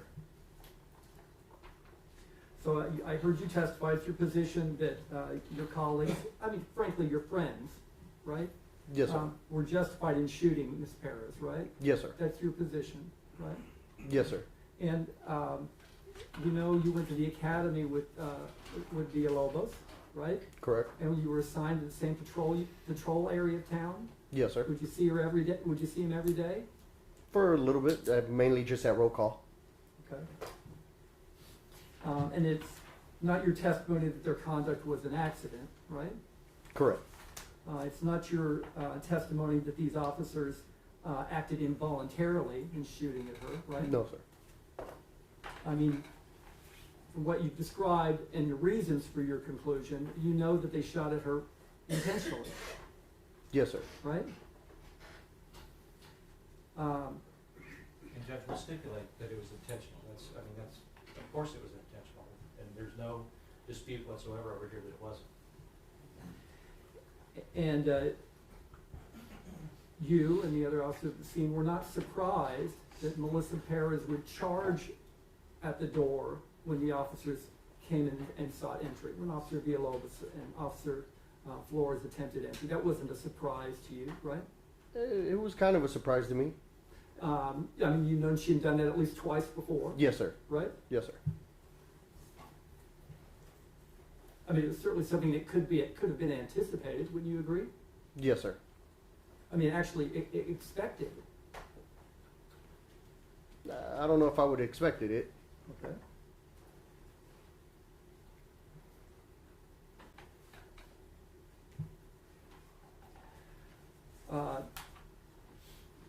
Would you agree that you had plenty of time to consider other options besides the options that were pursued? Judge, I'm going to object. This gets into tactical decisions. Tactics is not relevant to any issue under 401, 402, 403. In addition, this is an attempt to suggest causation under 6.04 of the Texas Penal Code, which it's not. Clearly, Texas Penal Code 38.03 does not permit someone to resist an arrest, whether lawful or not, and there's no provision in Chapter 9 which permits someone to resist arrest. And the Supreme Court of the United States in Barnes v. Felix and also in Graham v. Connor have refused to acknowledge officer-created danger as a reason to conclude that an officer acted unreasonably. So this is irrelevant, improper, and we'd ask the jury to be instructed to disregard. Additionally, speculation, because he's asking him to determine what time that they had for their decisions. And so it's also speculation.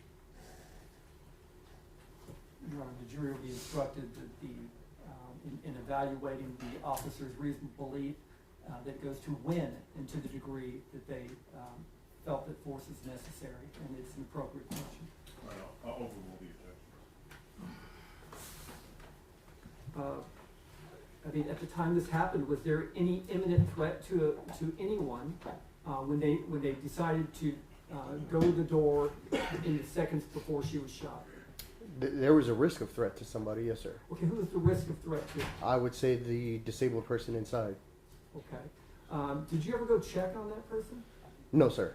Did anyone, in the time that you were there, go check on that person? From the inside or? From the outside? I believe officers did check on him. Well, I mean, have you watched your video recently, your body-worn camera? It's been a couple weeks. Your Honor, the witness is correct. The officers did go check on him. We've all seen that happen several times. Your Honor, we can't have counsel testifying. If he wants to leave this area and come to this area, we welcome that. Right. Well, you know. For the next question, Okay. there's an objection if there's not an objection. Well, yes, Your Honor, but I guess it's an unfair question, is what I'm saying. So it's an argumentative question the way that he's asking it. Okay, let's hear the next question.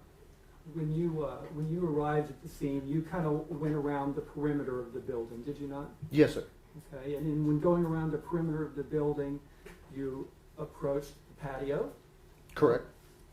You wandered off to the left. Yes, sir. You skipped the very next window, right? Yes, sir.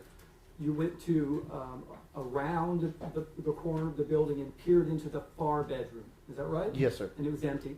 Yes, sir. Had bunk beds in it.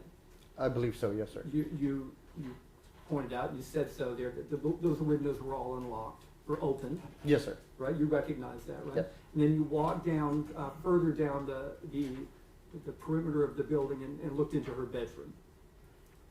I don't remember, or which one is her bedroom, I guess. Well, there was another room next to the one where the bunk beds were, Okay, yes, sir. okay? And those windows were open, Yes, sir. right? I mean, you looked at that, right? So you could see in each one of those windows, they were all open, Yes, sir.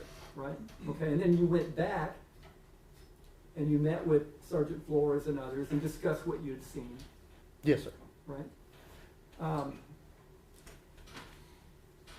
And in the course of that, you didn't even realize that there was an old man in the bedroom right across, in the very next room from where the living room was.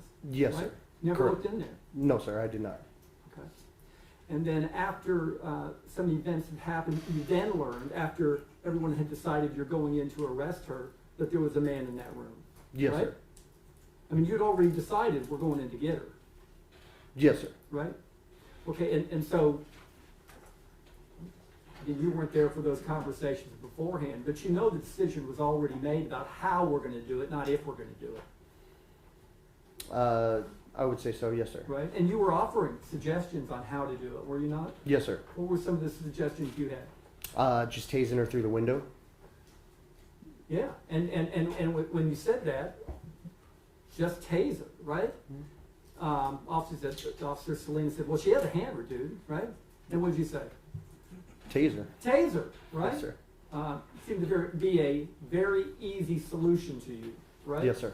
And you mentioned that you had all the open windows. Correct. Right? And then you mentioned about the door, about keeping her from leaving the door. What did you say about the door? Do you remember? I believe I said just pin the door. You just keep your foot on it. Yeah. She's not coming out. Do you remember saying that? Yes, sir. So, I mean, you recognize those things, within 5 minutes of being there. Correct. Yes, sir. Right?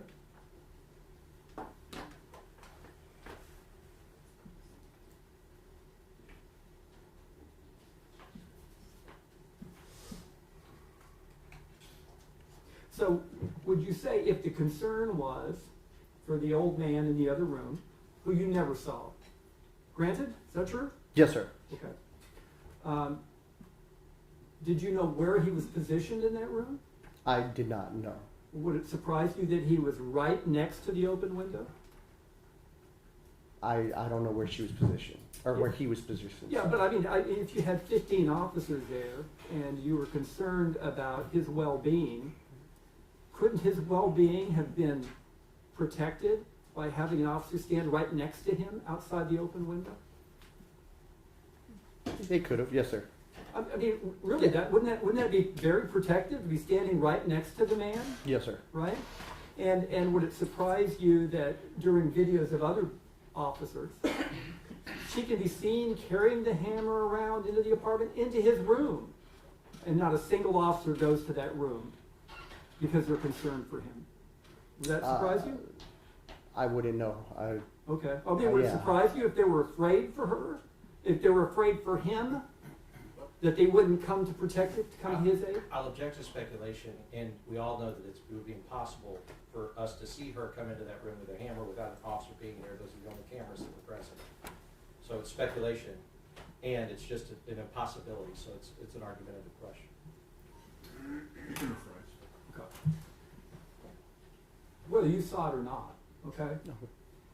If you as an officer, all right, believe that there was a helpless person in a room next to where Melissa was, right?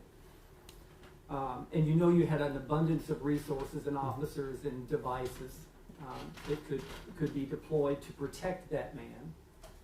Wouldn't you take the action to do so if you had a genuine fear that something would happen to him?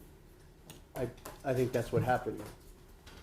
You think that's what happened? I think that's what happened. Okay, from what you were told later?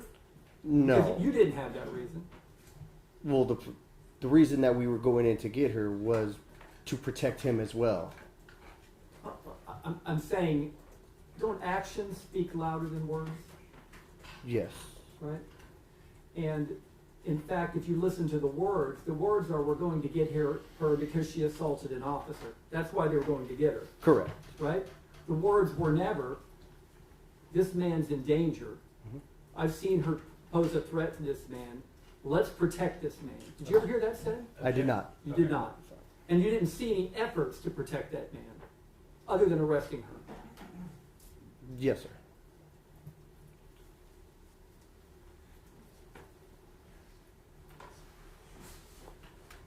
Okay, let's talk about the non-lethal force options you had available to I'm you. sorry, Your Honor. I would like to make clear, though, that for this witness, the court did make a ruling that there was exigency for this witness in this hearing and in this particular proceeding.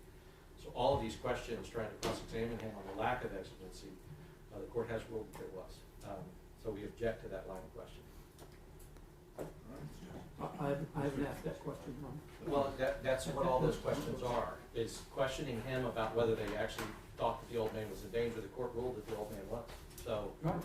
They've asked all their witnesses about these same things. I can simply ask these same questions about what was being perceived as the reasons for their entry. Yeah, I'm gonna say that the door was open to bid, so I'll let the state outside.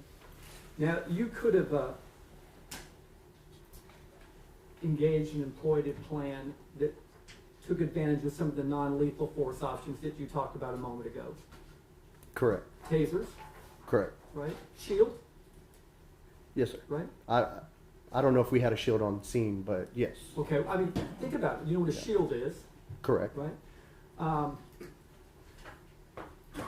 Consider whether a shield would be an adequate protection for somebody that feared an impact weapon such as a hammer, okay?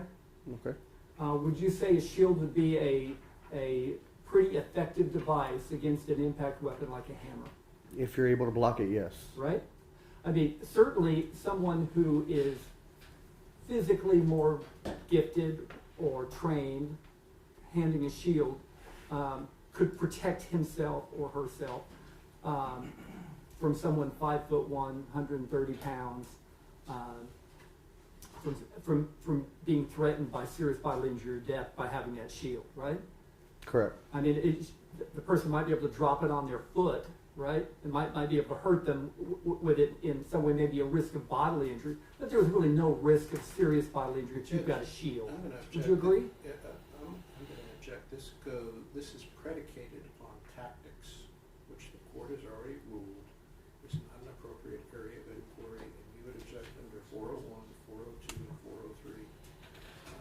And also, under the law, there's insufficient causation under 6.04 that the choice of tactics caused the complainant to unlawfully resist arrest in violation of 38.03B2. And we'd ask that the court sustain the objection and instruct the jury to disregard.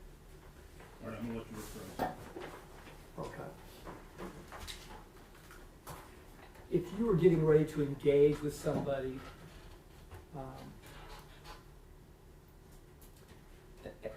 who had an impact weapon, like a hammer, right? Okay. And you felt that the danger, that would provide a danger to you, this confrontation with the person with a hammer, let's say, right? Okay. And you had a shield available to you, okay? If you were truly afraid of the person with the hammer, would the shield be a resource that you would like to deploy? Objection, Your Honor. This is an improper hypothetical. The defense of justification must be viewed from the standpoint of the defendants at the time. There's no evidence whatsoever that the defendants had possession of a shield or had control of the person who purportedly had a shield. So this is an improper hypothetical and does not go to the issue of justification as the facts are presented, and it's an improper hypothetical. It's not relevant under 401, 402, or 403. Your Honor, the body-worn cameras had already been admitted. You could hear Officer Villalobos mention the shield that's present right there at the scene. I don't know where he gets that from. Your Honor, could I take the witness on board now? Yes. Just because I don't know. Officer Thompson, have you been, do you carry a shield as part of patrol, or have you ever been the shield guy? I've been trained, yes, but Okay, so normally I don't have it with me. you do have training and experience with the shield? Correct. And the shield, would that be like a standard kind of police issued or department like ballistic shield? Yes, sir. And when they train you on a shield, they train that the shield is for guns, shooting at the shield. Correct. Right. Have they trained you, and do they train you or anyone about hammers on the shield? Not that I can recall. Right, because hammers go around and up and in and out and can cause serious bodily injury even if you're holding a shield. Do you agree with that? Yes, sir. Because the bullet doesn't go around the shield, it just goes directly into it. Yes, sir. And in your training, behind the shield, is there usually somebody that actually has a firearm that's going in, and if you attack the person with the shield, they shoot the person who's attacked? Normally, yes, sir. Right. So even if you go in with the shield, if she comes and hits the shield, Object to leading. the person is gonna shoot her anyway. I understand. That concludes my report. Since he's had that training, I think he can answer those questions. Okay. I'll allow. Okay. I know it's a long question. Yeah. Okay. What I'm asking you is, let's consider Officer Villalobos, okay? If he's aware there's a shield there, okay, at the scene, right? And his only fear, or legitimate fear, or perceived fear, his only knowledge of a weapon would be either a candle or a hammer, okay? If he was afraid or concerned for someone hitting him with a hammer or throwing a hammer on him, wouldn't grabbing the shield demonstrate that concern? Judge, for Officer Villalobos, that's kind of like a law school exam question of what speculation is, and this is not an expert witness. And so we would ask that be sustained on speculation, and the jury instructed to disregard. Additionally, on behalf of Eleazar Alejandro, the question limits itself to Nathaniel Villalobos. It doesn't specify a moment in time, and this is improper in that it suggests that all of the defendants were not entitled to defend themselves against Melissa Perez unlawful use of deadly force at 20207 or 20213. And we have to reiterate that there is no court opinion or statute that says that tactics are relevant under Rule 11, 401, 402, or 403, that tactics vitiates a defense under 9.31, 9.32, 9.33, or 9.51. So this question misleads the jury on the issue of justification. No, this question goes to rebut his claim that he did not believe that these officers that they had a reasonable belief that they were in danger of serious bodily injury or death. That's what he testified to. Judge, if I could make it clear, he testified that if he were in the position of any of those officers, then he would reasonably believe, because I made it specific to him. What this question is doing is saying, first of all, Officer Villalobos didn't know there was a shield out there, so I think that the whole premise of the question is wrong.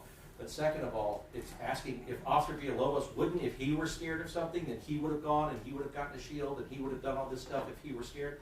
That is not, this is not an expert witness, and that is not something that he can answer anyway. It's speculation. All right, so if there was a shield that was available, state, would there be a legal requirement for the officers to use it? No, what I'm saying, Your Honor, through this witness, through the question is if you knew you had a shield, right, and you recognized that, and you were afraid of an impact weapon like a hammer, okay, and you had a shield right on the other side of the railing, right, if you genuinely had that fear, you would have taken that shield with you. If you didn't have the fear, because you felt like you could handle it without the shield, then that speaks to the culpable mental state. And Your Honor, we would additionally object on the grounds that what the state is attempting to suggest is that we disregard the holding in Graham v. Connor, which is that the officer need not be factually correct, he just needs to be objectively reasonable, and he is not judged from the standpoint of 20/20 hindsight that decisions are made in a split second. So this line of questioning attempts to circumvent that holding by our Supreme Court. All right, I'll sustain the speculation of that.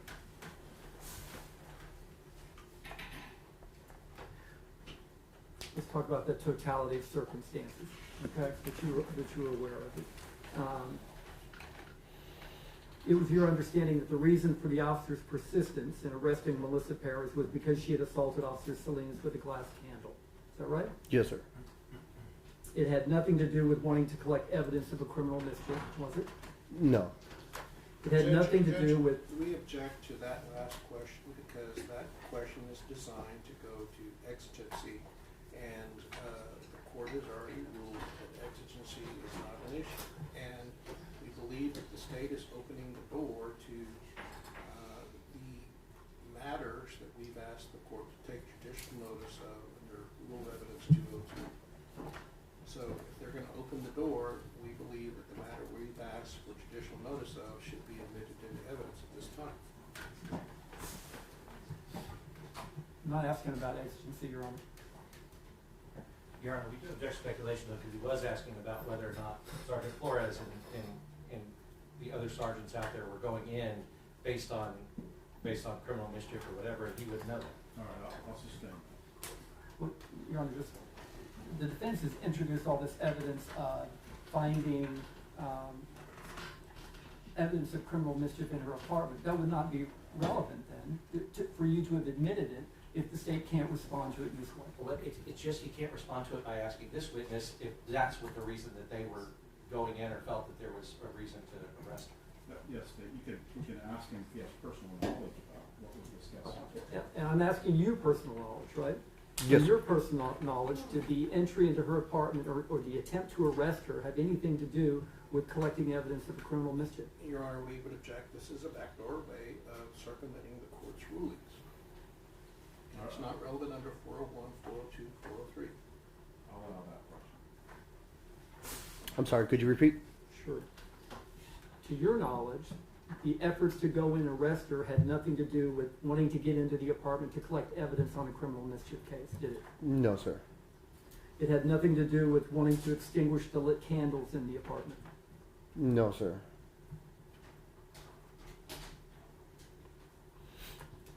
Was it immediately clear to you that Ms. Perez was a small person, that she was not physically imposing?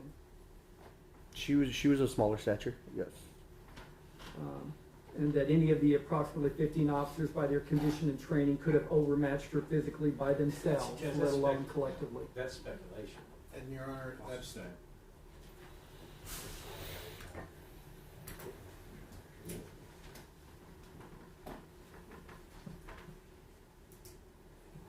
I mean, when you first arrived, you were told about her having a hammer, and you remarked, just taser. Didn't you? It happened a little later, yes, sir. Right? Can you play that at 150:17?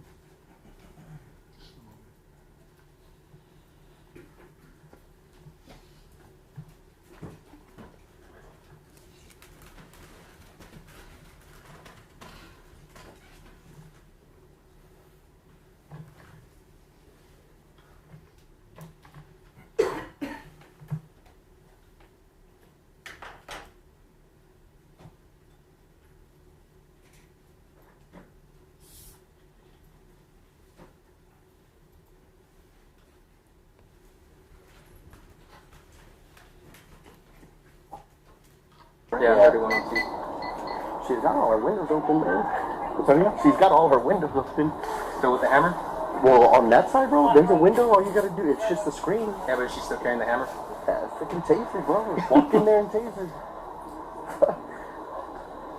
She already assaulted somebody. It's a felony offense. Guarantee you can slip through that window, bro, and fucking walk in there. Hit her with a taser real quick. Do you have a warrant?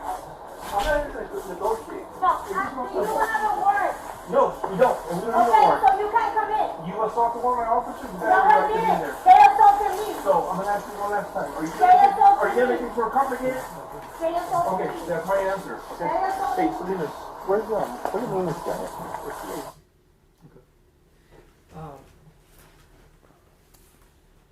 In a couple of minutes from now, not even a minute, Sergeant Flores walks away from that, and you walk down toward the other end of the apartment again. Do you remember that? Yes, sir. Okay. And then you kind of are walking around and turning the corner as Officer Villalobos is pulling himself out of the window. Do you remember that? Yes, sir. And when you saw Melissa race to the window when Officer Villalobos was pulling out, you didn't see her try to hurt him, and you didn't see her threaten him when he stood in the patio, did you? No, I assumed she was rushing to the window for a reason, but I didn't see a hammer or anything. Okay. You didn't see her threaten harm to him, No, right? She didn't say anything that she wanted to hurt him, right? I don't remember. I don't and believe you didn't so. see her try to hurt him. No.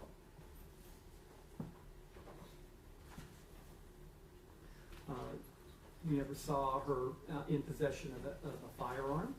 No, sir. You never heard anybody talk about her having a firearm? No, sir. She didn't have any way of concealing that she had a firearm on her? Not that I know of, no, sir. Wasn't even discussed that that was a potential risk? No, sir. And, I mean, otherwise, you know, the 15 or so officers that stood there by the rail,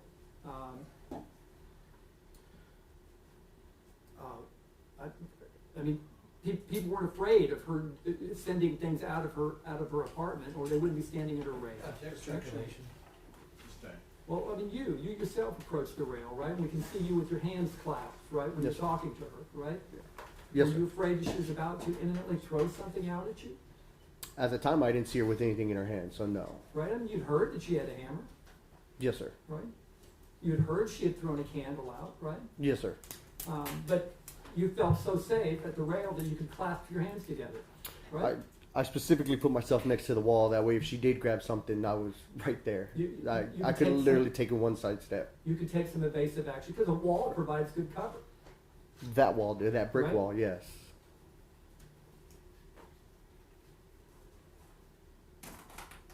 And so there you can see there's a wall between the window and the door in the patio area, right? Yes, sir.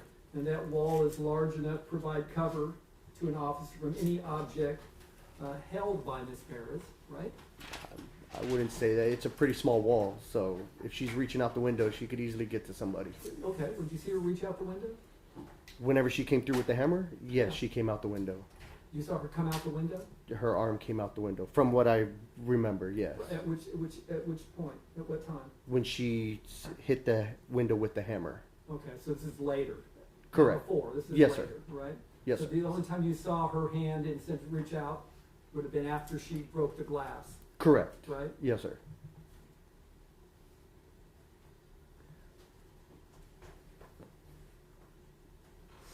And it was clear to you that the patio door would not have opened outward into the, or that it did open outward into the patio, right? Yes, sir. And that an officer could easily prevent that door from being opened by blocking it with their foot. Correct. And you even remarked on that during this recording, didn't you? Correct.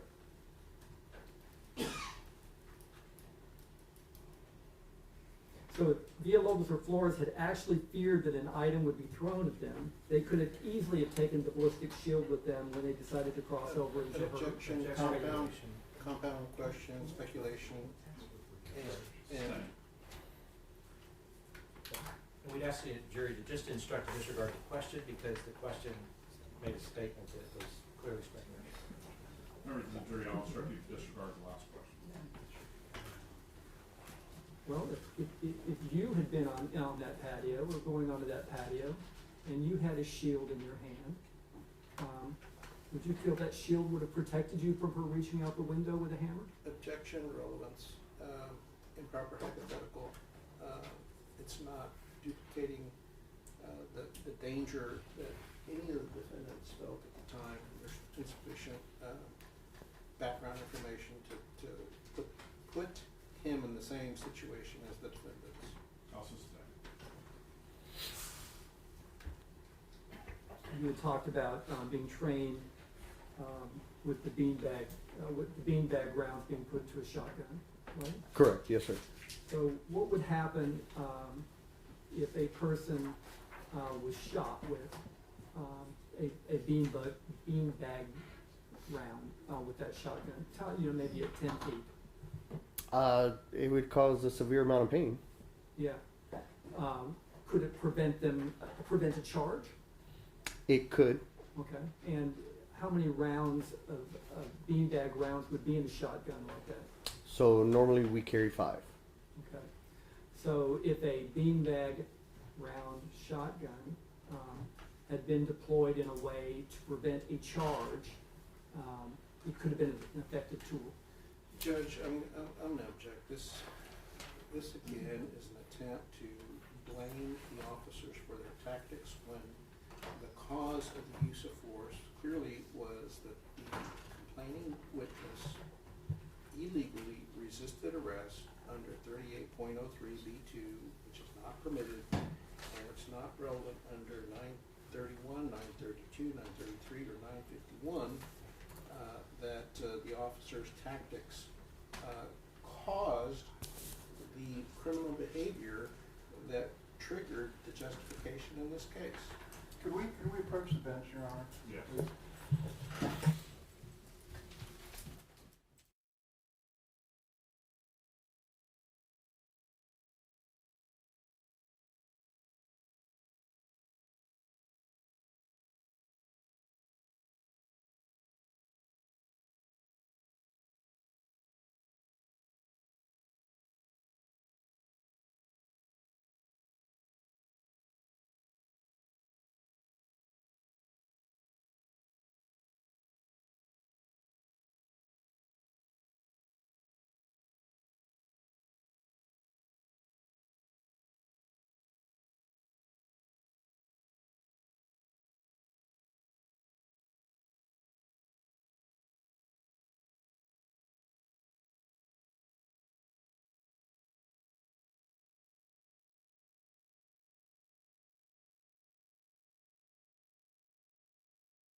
in the seconds before Melissa Perez was shot to death.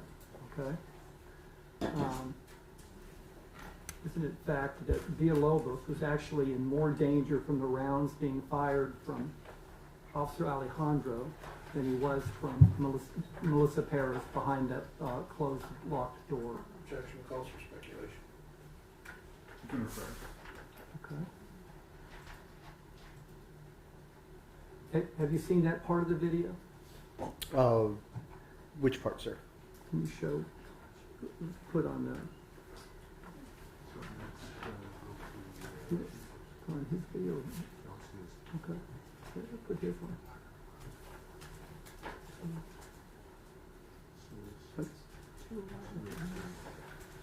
And we would further object that the last question asked by the state has no relevance under 401, 402, 403. It has no bearing on the issue of justification.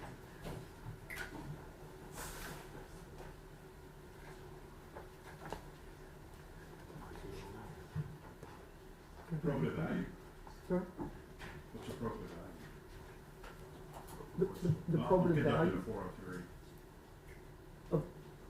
On the 403 about whether Officer Villalobos was actually in danger of serious bodily injury or death at the time he fired the 3 shots into the wall he run.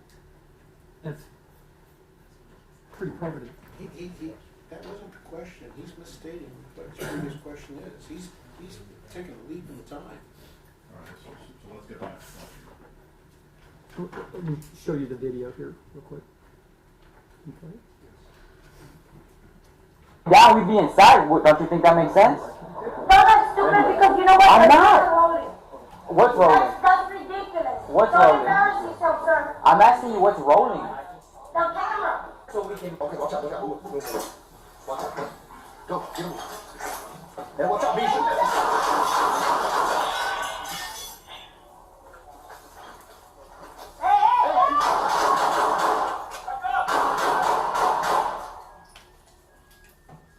She's down, she's it. I know she's it.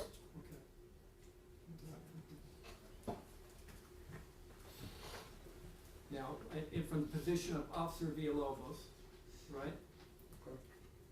Isn't it true that he has rounds being fired at him from his left from Officer Alejandro? Yes. Right? And he's got rounds being shot from his right from Officer Flores, Yes. right? And in your training, what are you trained about firing into an area where you cannot see what you're firing into? Like into a room that we have no knowledge of, you shouldn't do it. Shouldn't fire unless you can see your target, right? Correct. Right? And especially in a apartment building that has other tenants, Correct. right? I mean, is that dangerous to more than just the person on the other side of the wall? I'm just going to object on relevance because Officer Villalobos has not been charged with endangering any other tenants, and they have a charging instrument that does not say that any other tenants were at risk or in any danger from Officer Villalobos' shot. So to ask those questions would be irrelevant, and then under 403, it would the probative value is almost zero because that's not what we're here for, and they have never alleged that he endangered them. And the prejudicial danger is high because he's making a suggestion that he shouldn't have any right to make based upon his own charging instrument. And Your Honor, additionally, I believe this improperly deals with transferred intent, and there's no evidence of that. There's a requirement that there be collateral harm. There's no evidence of collateral harm, so transferred intent would be appropriate, and therefore it's not relevant under 401, 402, 403. And because there's no evidence of collateral harm or transferred intent, that you can't vitiate the justification under 9.31, 9.32, 9.33, or 9.51, because there is no collateral harm or transferred intent. All right, I'll conduct the 403 as sustained. Your Honor, may we have instruction to disregard the question? Members of the jury, disregard the last question. retired Sergeant Lisa Miller testified that she spoke with you before your testimony. Do you remember that? Yes. And she had testified that you had told her that you didn't fire your weapon because you did not see Melissa Perez at the time you drew the weapon. Yes, sir. Is that correct? Yes, sir. I had lost sight of her. You had lost sight of her, so you didn't want to fire without knowing where she was. So I lost sight of her, and also I knew the last position that she was at. She was near the other officers, and I didn't want to fire in their direction. Right? I'll pass the witness. Your Honor, I'm wondering if we may take a break. All right, members of the jury, let's take a short break. All right.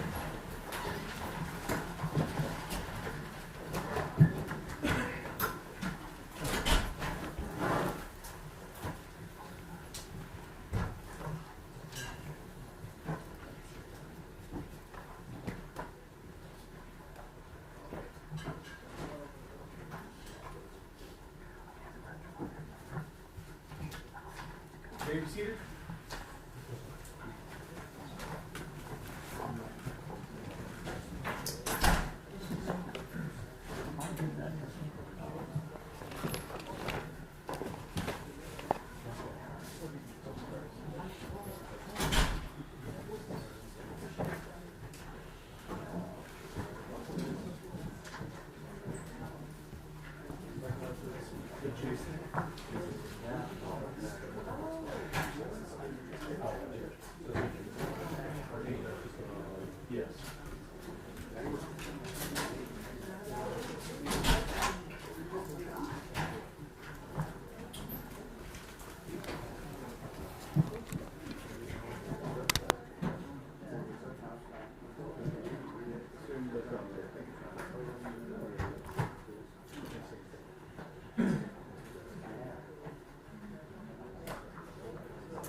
Yes.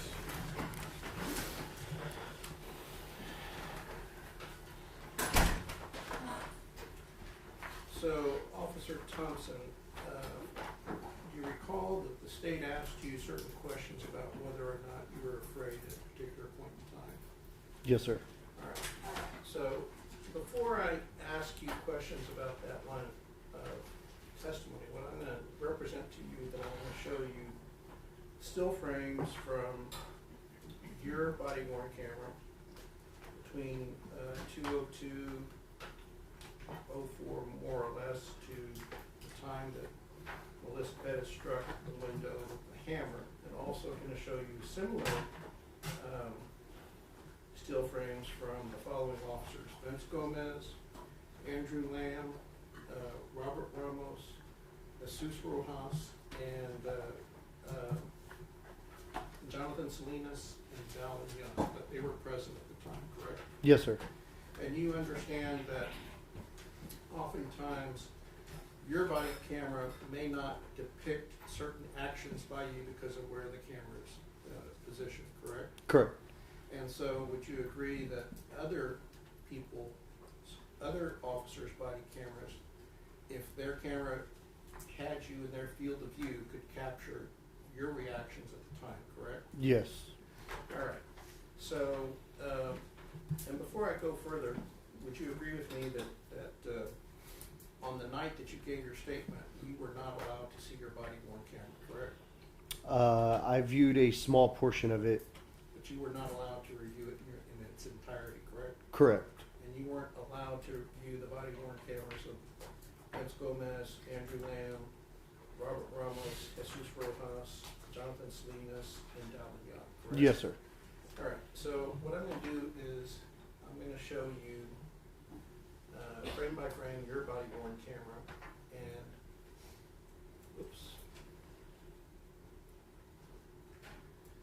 and I'm going to go through it frame by frame. This is your body-worn camera, and at 2:02:04, and I'm just going to click next, and I'll probably ask you a few questions along the way. At 2:02:04, do you see the head of Melissa Perez above the TV? Yes, sir. All right. So I'm going to click a few frames. Oops. I'm going to see if I could do screen zoom lock on it. Oops. All right. Let's see if this works. And I've advanced it enough frames that we show that her head has disappeared, correct? Yes, sir. And you understood that when her head disappeared, she was going back towards the couch, correct? Yes, sir. All right, and I'm going to click a few frames. Whoops. And we're at 2:02:05, and you see your Sergeant Alfred Flores going over the railing, correct? Yes, sir. And you also see that Nathaniel Villalobos is trying to open the door, correct? Yes, sir.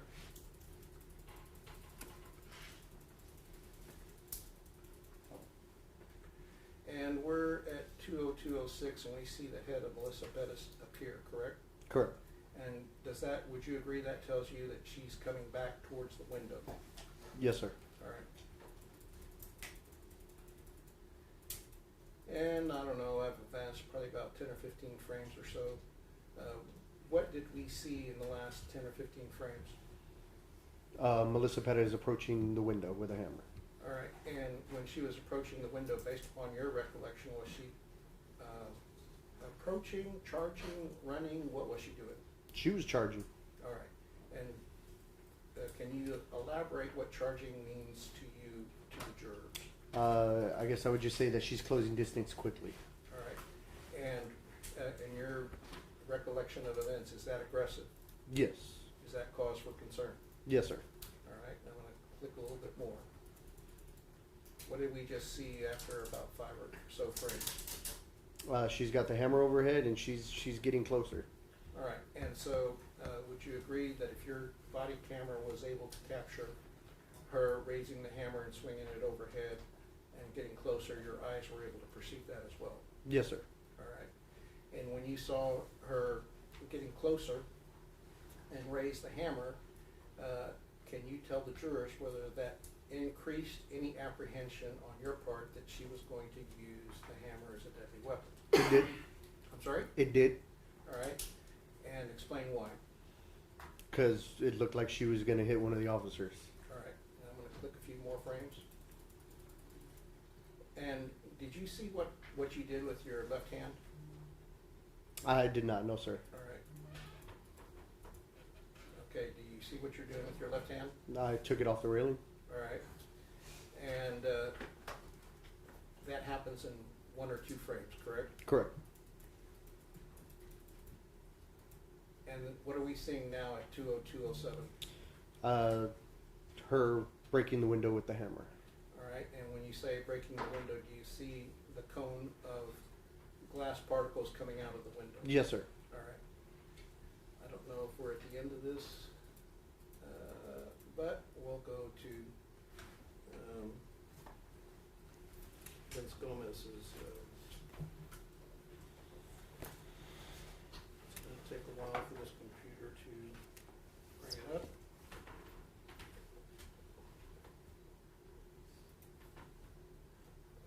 Is this Vince Gomez? Yes, it is. All right. So let me.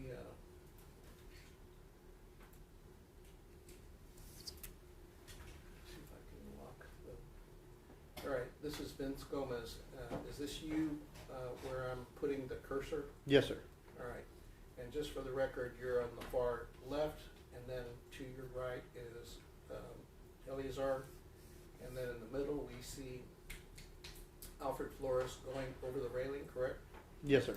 And then on the far right we see Nathaniel Villalobos, correct? Yes. All right. So I'm going to click a few frames. Let's hope I have this set correctly.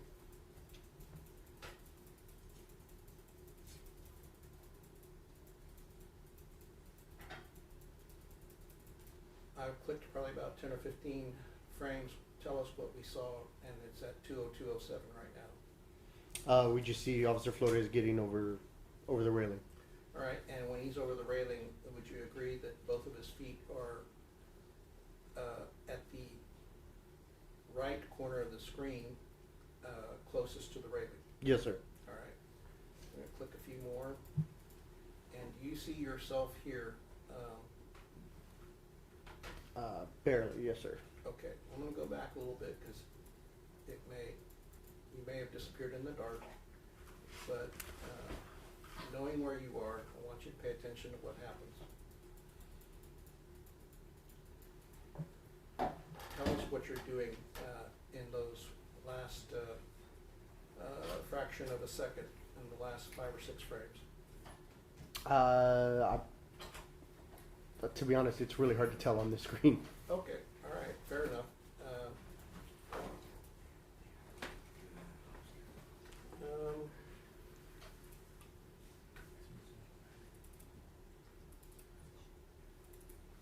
right, this is Andrew Lamb's. It starts at 2:02:05. If I tell you that this is you right here, where I have my cursor, would you agree with that? I would agree. All right, let's see if we can see what you do there at 2:02:05.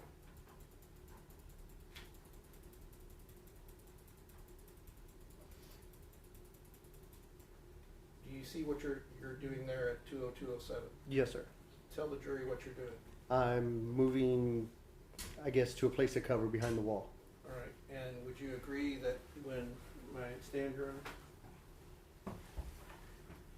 Do you agree that at that moment you do a couple of things? Is that you're based upon what you saw in one of the videos, you're backing away from the railing, correct? Yes, sir. And not only are you backing away, but you're squatting down and moving sideways to your left, correct? Yes, sir. And would you agree that that action is consistent with perceiving danger? Yes, sir. And would that danger be Melissa Perez rushing towards the window, swinging a hammer? Correct. All right, let's see if we can see.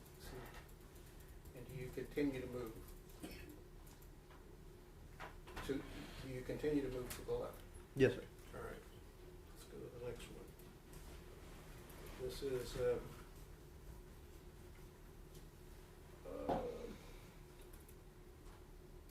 is Officer Officer Ramos' body worn camera at 20205. And let's advance a few frames and see if we can see what happens. I'm representing that this is you at the railing. Would you agree that's you at 20205? Looks like it, yes, sir. All right, and can you tell us what you're doing with your left arm? Looks like I'm putting it up to shield my face. All right, would that be consistent with being in fear of being hit with a hammer? Yes, sir. All right, and let's see what happens next.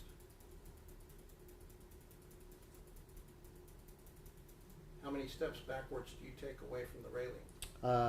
Approximately 3. All right, and would you agree that while you're taking steps away from the railing that you're still covering your face? Correct. And would that be consistent with you still perceiving the danger from Melissa Perez? Yes, sir. All right. All right, this is Officer Rojas' body worn camera at 20205. And I'm going to suggest to you that this is you right here where the cursor is. Would you agree with that? Yes, sir. All right, let's play a few more frames and let's see what we see.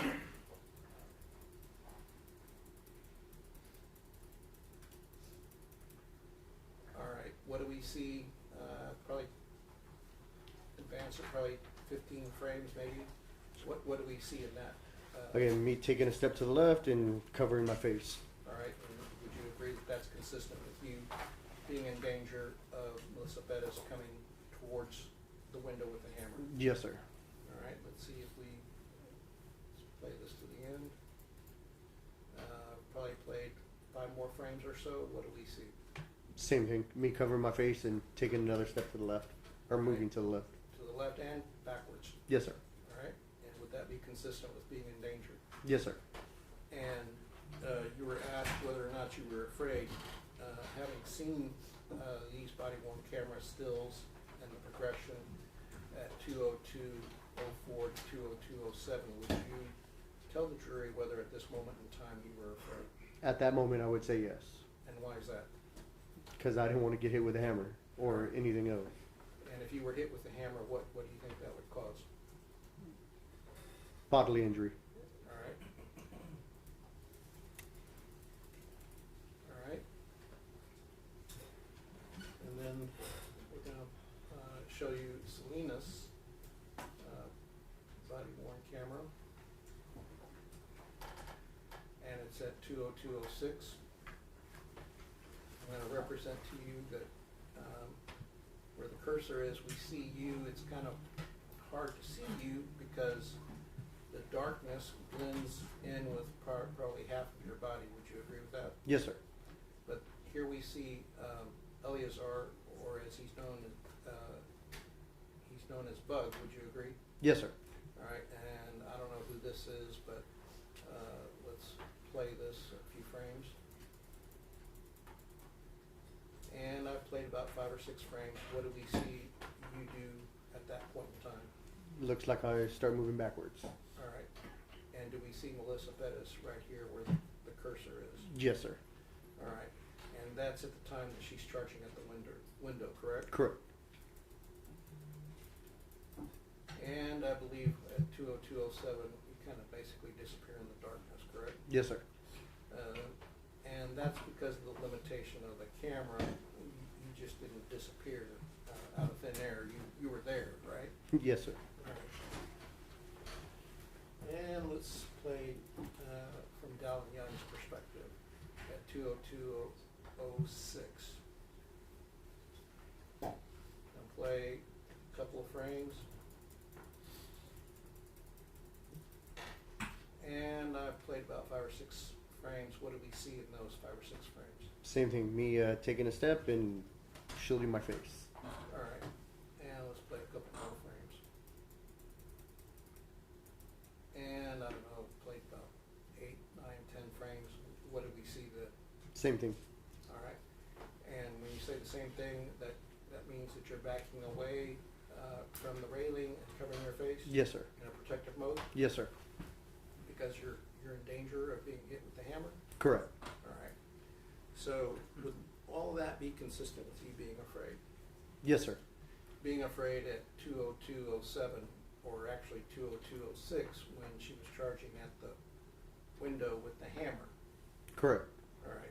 And even though you were afraid, you were also afraid, would you agree you were also afraid that she might hit either Sergeant Alfred Flores or Nathaniel Villalobos with the hammer? Yes, sir. And had it hit Sergeant Flores, where he was standing, was the back of his head probably 3 to 5 feet away from the window where she hit with the hammer? I would say about that range. Yes, sir. All right.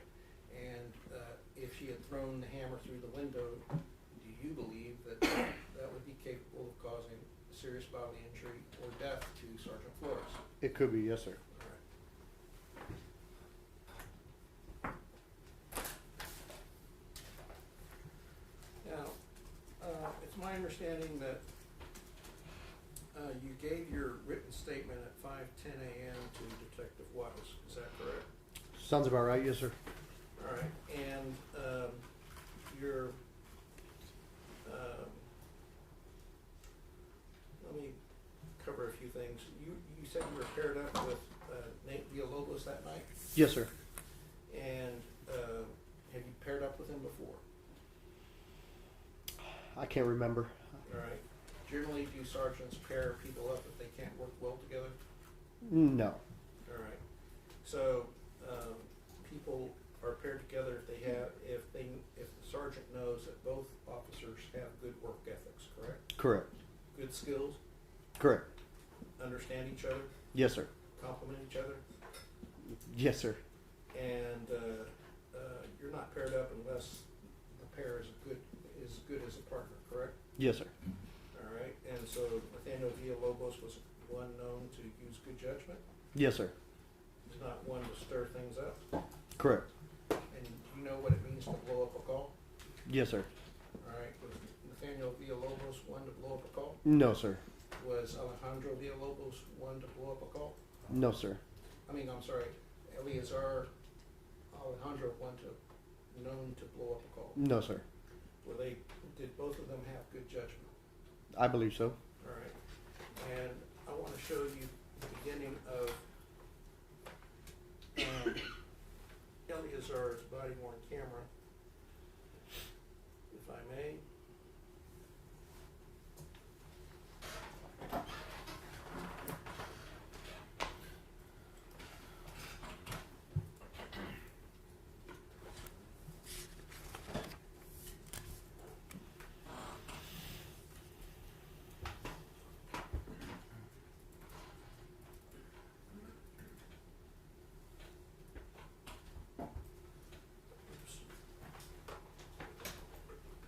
Nice if I have this plugged in. That's what happens when I don't have Christian help. Let's see. Can we turn that on, please?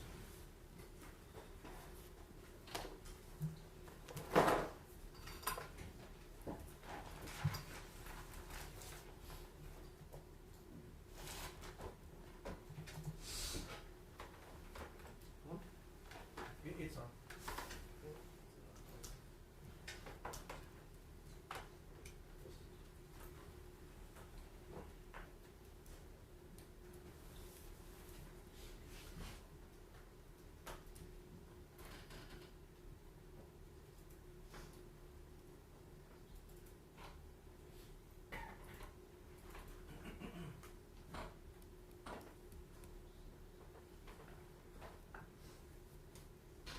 All right, this is the start of Eleazar's body-worn camera. Let's watch the start of this camera. It's already been introduced into evidence, and the start time is 1:35 or so. And we're gonna have probably 30 seconds of silence.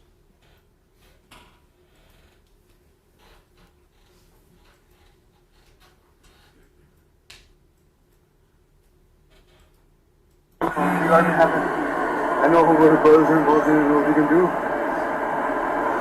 guys just arguing? We were just arguing, we never touched each other, but we started driving off really fast, and then she crashed. She lives in the back portion. Where did she crash? Into No, where? Like where at? She thought I rode right here, just running down the street.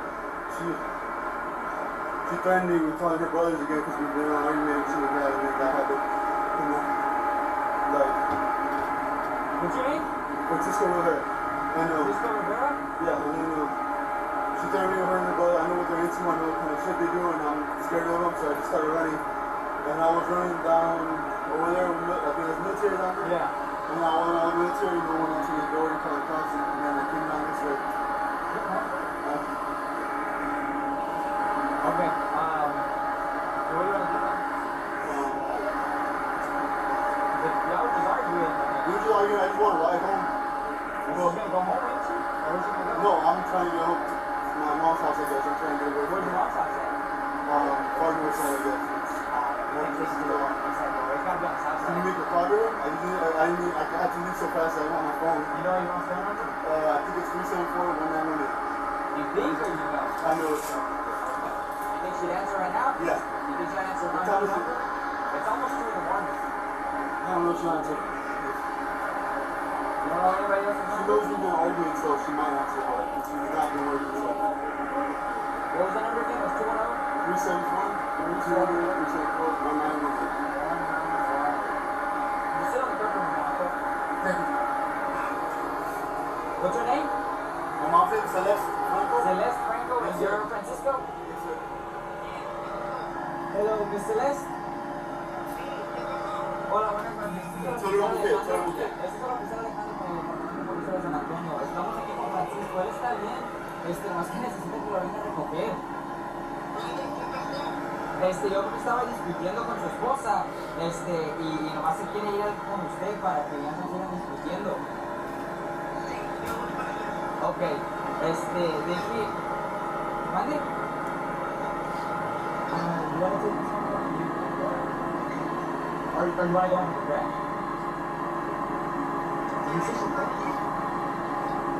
Tell her, okay. She's gonna worry about my health. She knows that. I'll break the family. Deme un segundito, deme un segundito.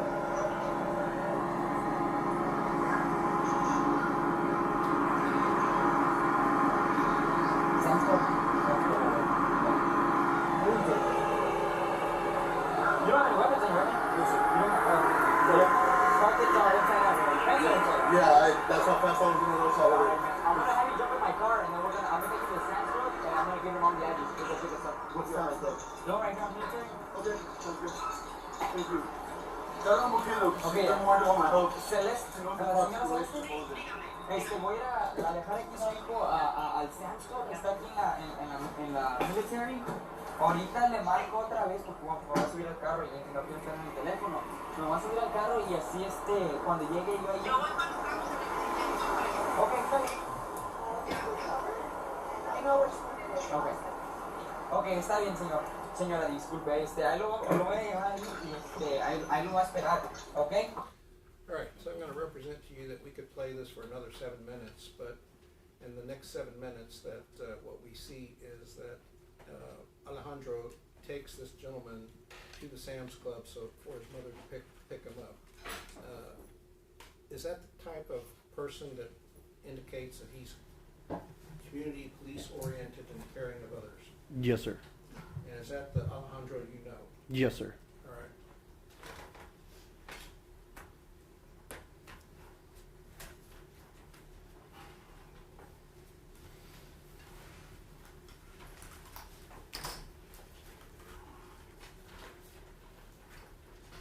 Now, we know from the body-worn camera audit trails that Captain Van Geffen looked at your videos at 6:32 in the morning. At any point in time, did Captain Van Geffen talk to you? No, sir, not that I remember. All right.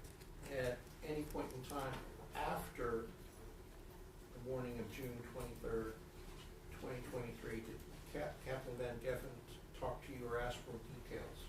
No, sir. Did anyone ever ask you follow-up questions after you gave your statement to Detective Wattis at 510? No, sir. And you know that, in fact, you had uploaded your body-worn camera before you finished your statement. I knew it was docked, but I don't know what time it would have been uploaded. All right. And your statement was given at 5:10 a.m. and the audit trail indicates that Sergeant Wattis looked at your camera, body-worn camera, for the first time at 7:05:37. So based upon the audit trail, would you agree that he looked at your body-worn camera for the first time after you already gave your statement? Yes, sir. All right.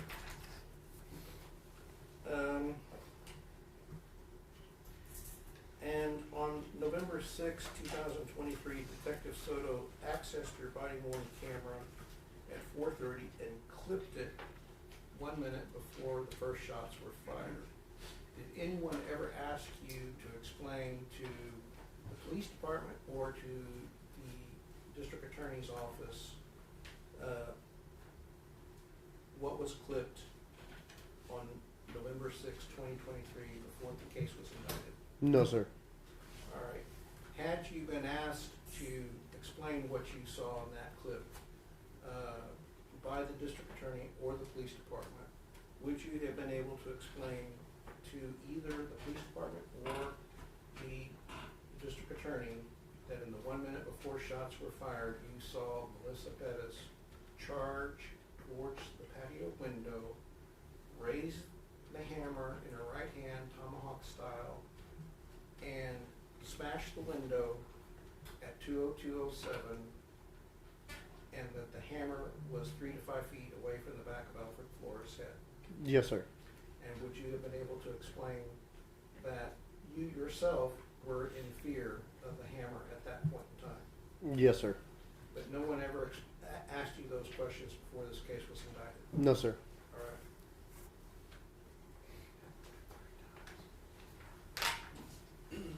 And would you agree with me that you met with the district attorney 3 times concerning what you would have to say about this case? The first time you met with them was after this case was indicted on May 15th, 2024. Yes, sir. And then the second time you met with them was after the case was indicted on September 17th, 2024. I don't remember the exact date, but it sounds about right. All right, and then about a month and a week ago, or actually a month and a few days ago, on October 1st, 2025, you met with the district attorney's office. Yes, sir. All right. And did they ever ask you about your perception of the events from 2:02:04 to 2:02:07? Not that I recall. And had they asked you about what you perceived at 2:02:04 to 2:02:07, keep in mind the still photographs that we saw frame by frame, what would you have told the district attorney's office? I would have told them that she charged at officers with a hammer. And would you have told them that by charging at the officers with a hammer, that she caused reasonable fear of serious bodily injury or death in any officer in the same shoes as Eleazar, Daniel, and Alfred? Yes, sir, if they asked. And, but no one bothered to ask? No, sir. All right. Now, let's talk about your witness statement, and I believe it's actually Villalobos' body-worn camera that starts earlier than yours, because Villalobos, his camera starts with the possible PI suspect at the bus bench, correct? Yes, sir. All right. And I believe his body camera starts at 1:42:31. That's after the E-tone went out, correct? I believe so, yes, sir. All right. And on the E-tone, tell the jurors why you told Nathaniel Villalobos, let's leave this guy alone, let's respond to the E-tone. Again, normally an E-tone means an officer's in trouble, he's in some kind of fight or something like that. And is that something you take into account, considering the totality of the circumstances when you're faced with the moment of having to use deadly force? Yes, sir. All right. So, would you agree that what was said before the E-tone by Jonathan Salinas was, I have one at gunpoint, she has a hammer? That's what was said, correct? I don't remember anything about the hammer. I heard him say he had one at gunpoint, and I believe what I heard was he hit her with glass, or she hit him with glass. Would you dispute that if we hear that on other body-worn cameras, we can rely upon that the body-worn cameras captured him stating, I have one at gunpoint, she has a hammer? I wouldn't dispute it. All right. And if you heard that, I have one at gunpoint, she has a hammer, both those statements could be taken into account under the totality of circumstances in determining whether at 20207 it was necessary to use deadly force to meet deadly force. Yes, sir. All right.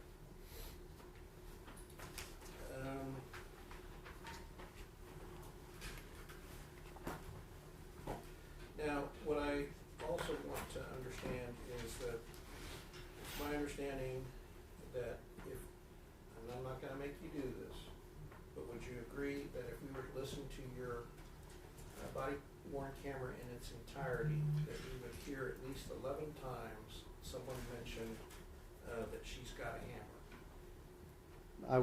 I would agree with that.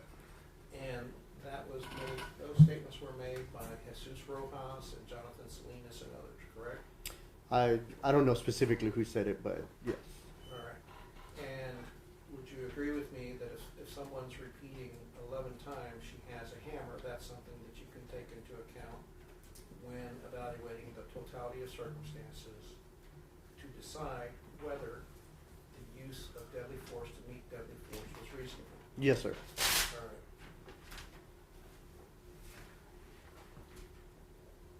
right. Now, getting back to your meetings with the district attorney's office, can you tell the jurors whether you sensed that the district attorney was unhappy with answers you gave them? Yes. And describe that. I mean, we got into, I guess, a little disagreement during my first one, but other than that, nothing much. And what was that disagreement about? Over exigent circumstances. All right. And did you have one opinion and they had another opinion? Yes. And what was your opinion and what was theirs? My opinion was that there was exigent circumstances that were in place, but since it wasn't in our general manual, I guess it just kind of seems like they didn't want to know about it. Since they brought up our general manual and they were asking if that criteria was met, but I explained to them that there was other exigent circumstances that aren't covered in our general manual. All right. And did you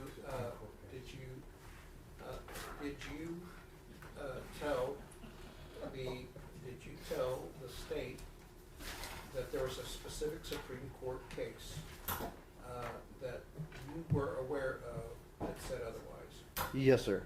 And what was that Supreme Court case? It would be United States v. Santana. All right. And when you told them it was United States v.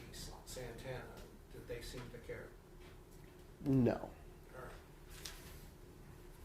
And based upon the fact that they didn't seem to care about United States v. Santana, did you form the opinion that they only wanted to hear what was negative about your fellow officers here? I would say so. All right. That they had force blinders on? Yes, sir. All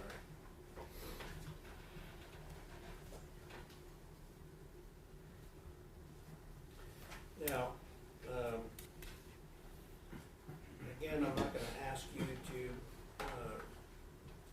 remember precisely, but would you agree that if we were to listen carefully to your body-worn camera, that at least 9 times before the first shots were fired, that we hear someone, a police officer, say that Melissa Perez had assaulted an officer?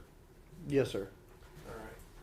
And so was that the reason that you understood Melissa Perez was going to be arrested? That was one of the reasons, correct. All right.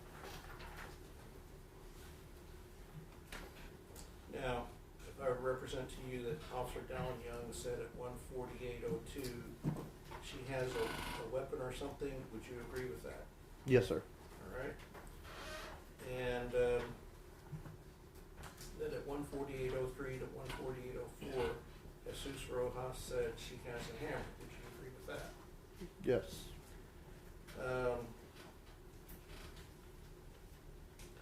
And also, I believe that at 1:48:05, we saw on your video and Officer Villalobos' video that Nathaniel Villalobos said to Melissa Perez, "You can't just talk to me right here. What's going on?" You heard that, right? Yes, sir. And would you agree that that's an attempt to de-escalate or calm Melissa down? Yes, sir. An attempt to get her to cooperate? Yes.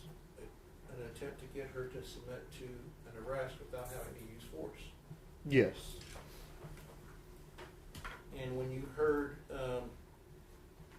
Nathaniel Villalobos say this to Melissa Perez, did you believe, based upon his conduct, that he was trying to resolve the issue? Yes. And would you say that that's contrary to someone who blows up a car? Yes, sir. All right. Now, in your written statement, would you agree that you make no reference to Robert Ramos agitating Melissa Perez? Yeah, I made no statement about that. And you were unaware that he had agitated Melissa Perez, correct? Not in my presence. All right. And you would agree with me that you made no reference to Jesus Rojas having talked to her about Melissa Perez having schizophrenia or Melissa Perez needing to be emergency detained? I have no knowledge of that. All right. And again, Jesus Rojas said at 1:49:30, "Watch out, because she has a hammer right there somewhere." You recall something to that effect being said? Yes, sir. All right. And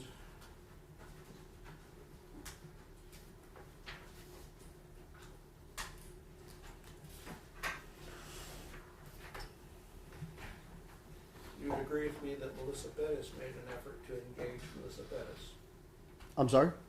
Maria Salinas made an effort to engage Melissa Perez. Yes. She had asked whether or not Melissa Perez wanted to talk to Maria, right? Correct.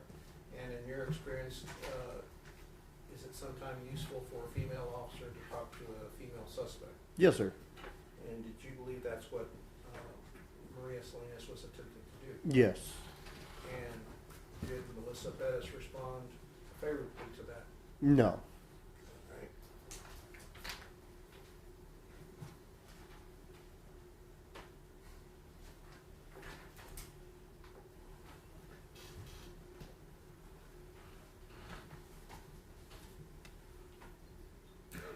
And at 1:50:22, when people were talking,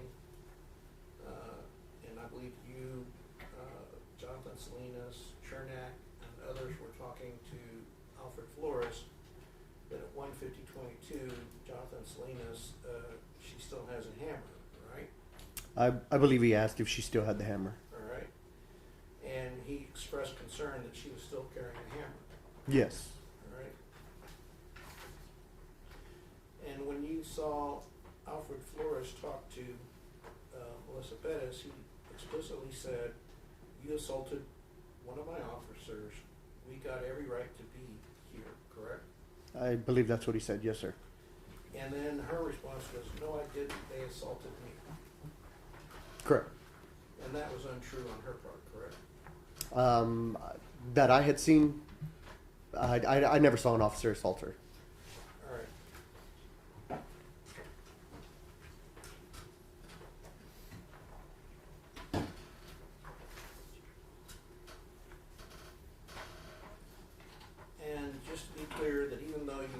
have seen Melissa Perez swing a hammer at Nathaniel Villalobos at 151, 50 to 152, thereabouts.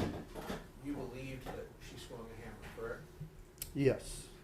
And that's because you were moving in the videos left to right towards the patio, and you saw her run from the middle bedroom to the living room area, correct? Correct. And you knew that when she was running from the middle bedroom to the living room area that she had a hammer with her. I don't believe I knew she had a hammer with her at that time. But if in fact it shows that, and other video shows that she did have a hammer in that bedroom, and you did say to Nathaniel Villalobos, watch out, Pete. Correct. And why did you say that? Just because she was charging at him. All right. And did you believe he was in danger? He possibly, yes, sir. All right. And because you yelled and other people yelled, watch out, Pete, he was able to remove himself from the window, correct? Correct. Had he remained in the window and she had the hammer in hand, would she have been able to hit him in the head with that hammer? She could have, yes, sir.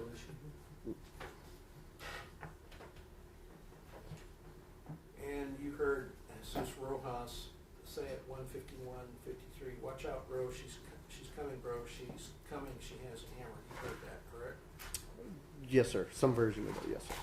And you had real fear for Nathaniel Villalobos at that time, correct? Yes, sir. And you agree with me that Melissa Perez was aggressive at that point in time? Yes.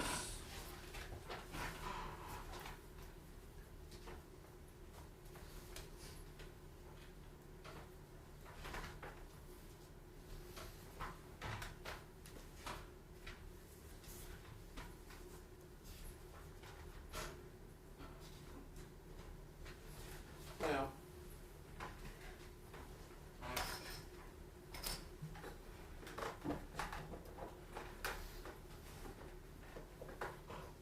at one point in time, when you were subpoenaed, did you have a retired sergeant tell you to talk to the city attorney's office first? Yes. And were you told that SAPD policies and procedures require that you talk to the city attorney first? Yes, sir. And have you since learned that it's not a requirement under Procedure 311 that an officer who's subpoenaed by defense report to the city attorney first? So I don't think they said it was a requirement. They just told me, they advised me to do it, to talk to them. All right, and did you believe that you were being discouraged from talking to the defense? No, not at that time. All right.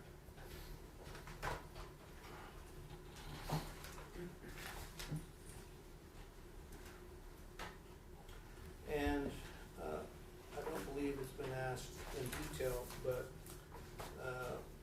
if we were to listen in on your body worn camera, would you agree that at 2:03:11 that Eleazar had jumped the rail and said, check her arms and legs first? Yes, sir. And that he also said, let's get the tourniquet on her arms and legs, correct? I don't remember, sir. And he was saying, let's get let me get my gloves. Yes, sir. And he also said, cut the pant legs, everything, correct? Yes, sir. And that would be consistent with trying to provide first aid and preserve life, correct? Correct.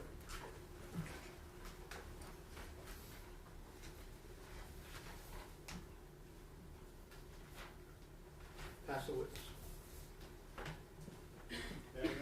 Yes. I'll be fast.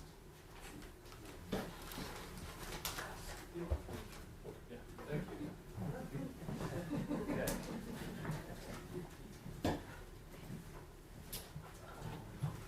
Good afternoon, Officer Thompson. Good afternoon, sir. My name is Christian Newman, myself, and Mr. Nisbet represent Alpha Force. Yes, sir. So I just have a few questions. I'm not going to rehash all the facts with you. I think we've been through that several times today, but there's some points I wanted to hit on. Something you mentioned in direct with Mr. Goss that I think might be worth explaining to the jury. You mentioned the term directed patrol. Yes, sir. What is that?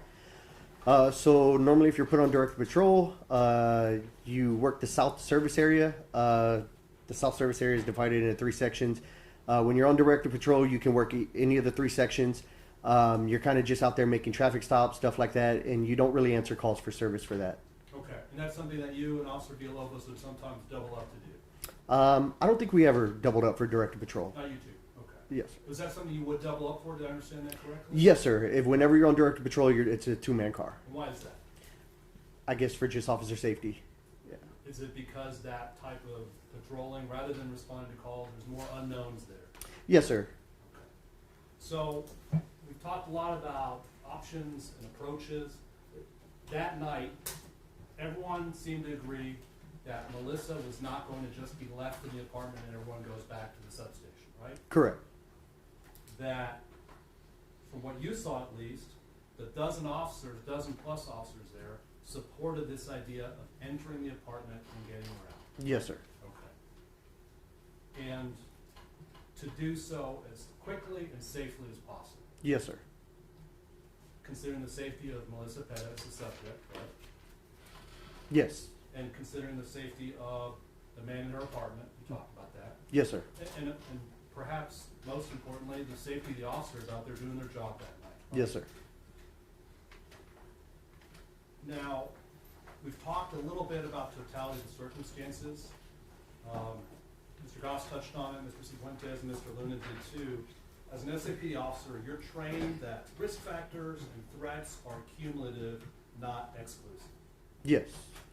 Cumulative meaning as information is acquired in an incident, you're taught each fact builds on top of the previous one to increase or decrease the potential risk factors of an incident, right? Correct. And in making any choice, you agree any reasonable officer can only consider facts and circumstances that are actually known to them. Yes, sir. And in the totality of the circumstances, you consider a suspect intentionally cutting the wires to a fire alarm control panel to an apartment building. Yes, sir. You consider the time of night where residents would be asleep and defenseless, right? Yes, sir. You consider the risk to all residents, young and old, in the case of an intentionally set structure fire. Yes. You would consider if the suspect fled from officers after admitting to an offense, wouldn't you? Yes. And you as an officer would consider a suspect showing signs of being impaired due to some intoxicating substance, wouldn't you? Yes. You consider that the subject showed signs of being aggressive, whether it was a result of intoxication or something else. Yes. You consider that the subject showed signs of being violent, whether it was a result of intoxication or something else. Yes. You would consider the suspect using their environment to conceal their position during the incident. Yes, sir.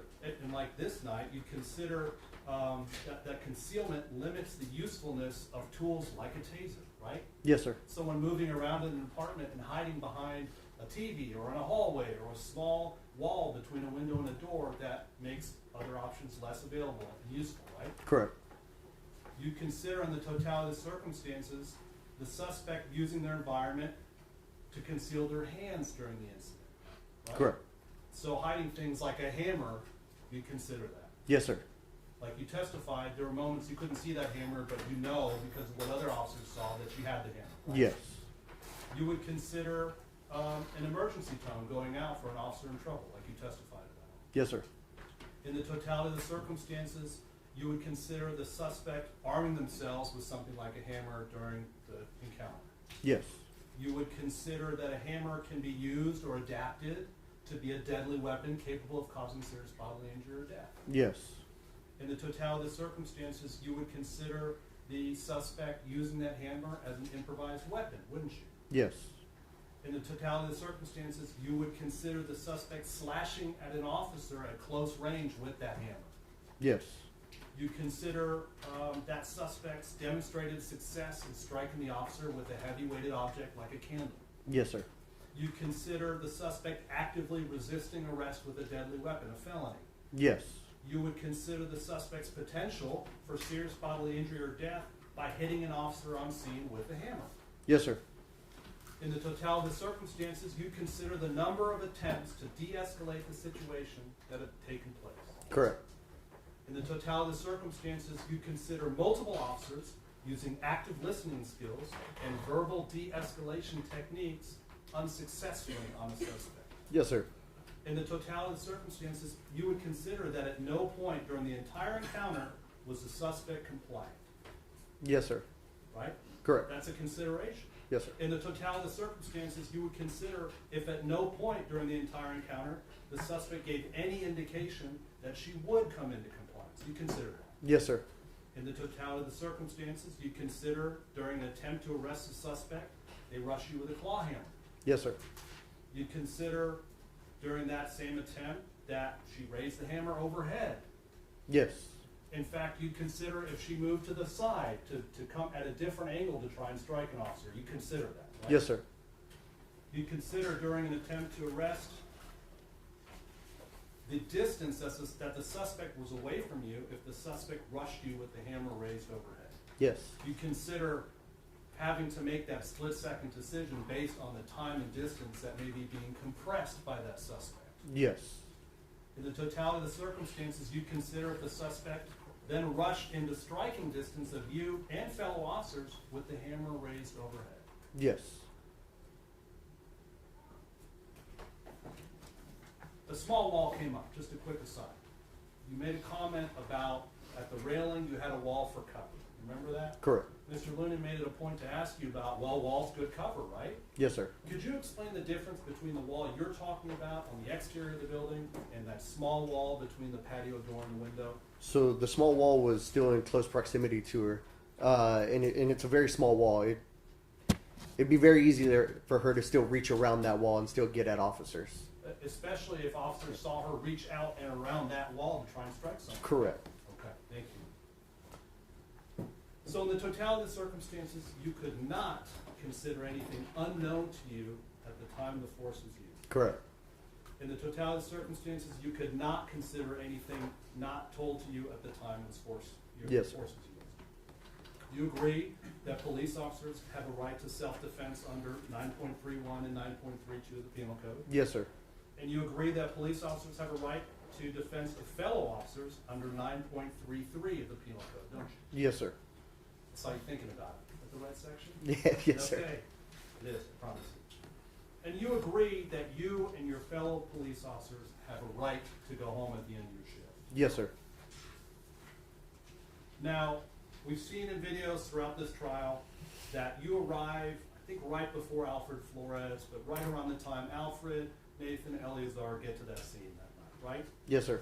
And we know that Rojas, Ramos, and Salinas were the first guys there, right? Yes, sir. As far as you know. Yes, sir. And Mr. Cifuentes asked you about your knowledge, but I want to talk a little bit about things that Rojas failed to tell anyone there on the scene as far as you know. As far as you know, Rojas didn't tell anyone that Melissa Perez might need to be emergency detained. No, sir. As far as you know, he didn't share that she might be intoxicated. No, sir. Didn't share that she mentioned schizophrenia but denied it. No, sir. Rojas didn't mention that she's supposed to take medications but she's refusing to take them. No. Rojas didn't mention her aggression, No. her defensiveness. No.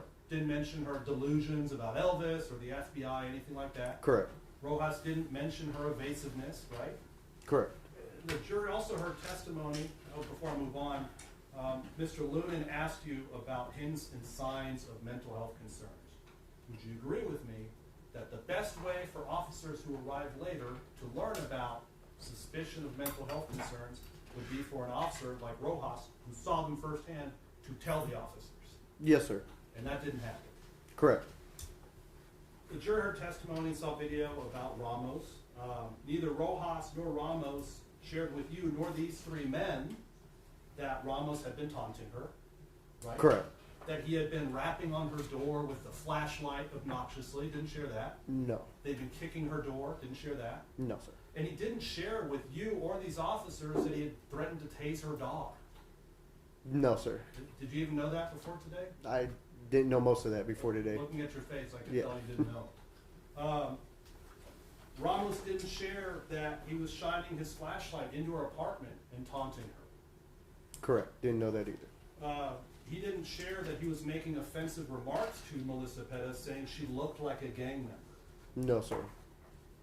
Neither Rojas, Ramos, or Salinas told you, or any of these three men, that an already aggressive, intoxicated Melissa Perez had been agitated for the better part of an hour before you got there. Correct. They didn't tell you that they had swatted the hornet's nest before any of you guys arrived. Yes, sir. All that you, Alfred, Eleazar, and Nathaniel knew was about the E-tone and the felony assault on an officer, right? Yes, sir.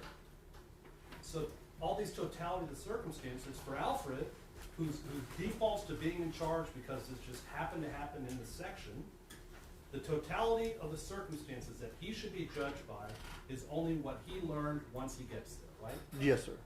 Relying on that totality of the circumstances, you'd agree that these officers were thoughtful, Yes. they were patient within reason, Yes, sir. they were deliberate, Yes, sir. and they did the best they could under the circumstances. You agree, right? Yes, sir. And you'd agree everything they did that night was in response to what Melissa Perez was doing to them. Yes, sir. Mr. Lunan was asking you about Melissa Perez was attacking, quote, only when officers did one thing or another. You remember that? Yes. Have you ever had to go hands-on with a suspect? Yes, sir. Can you explain to the jury what hands-on means? Basically putting hands on him to place him into custody. And that's a use of force, right? Yes, sir. And that only happens when you're trying to detain or arrest somebody, right? Correct. Would you agree with me that there are many people who don't want to be arrested? Absolutely. And that's when you have to go hands-on. Correct. But just because someone is willing to resist arrest doesn't mean you don't arrest them, right? Correct. Even if they make it known to you that they're going to continue resisting arrest. Correct. What kind of message would it send to criminal suspects if that was the case? I think they would all do it. Right. If you fight, you stay out of jail. That would be the message, right? Correct. Who should dictate or control interactions between the police and suspects? It should be the police on scene. In fact, control of the subject is in and of itself a form of de-escalation, isn't it? Correct.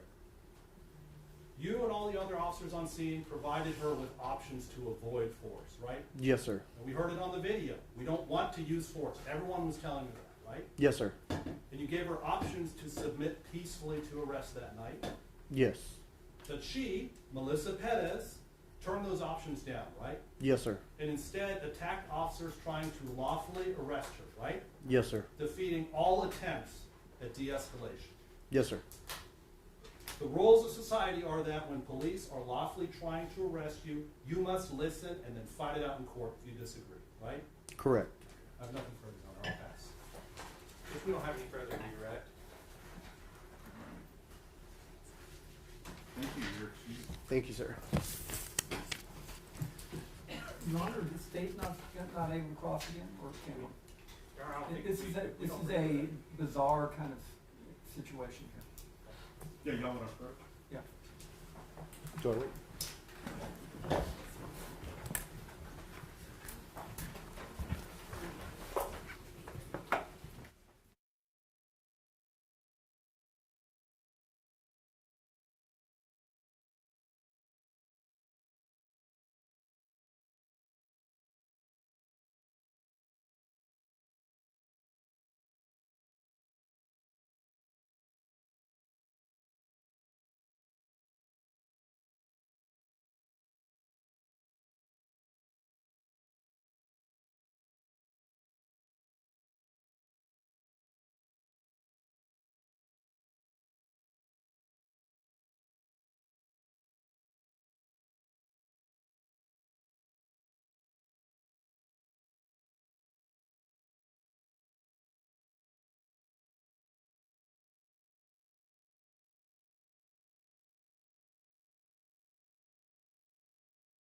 Can I proceed, John? No, I'll be doing it. So that's why I Oh, said. you want to do a redirect first? We got, that's where we're at.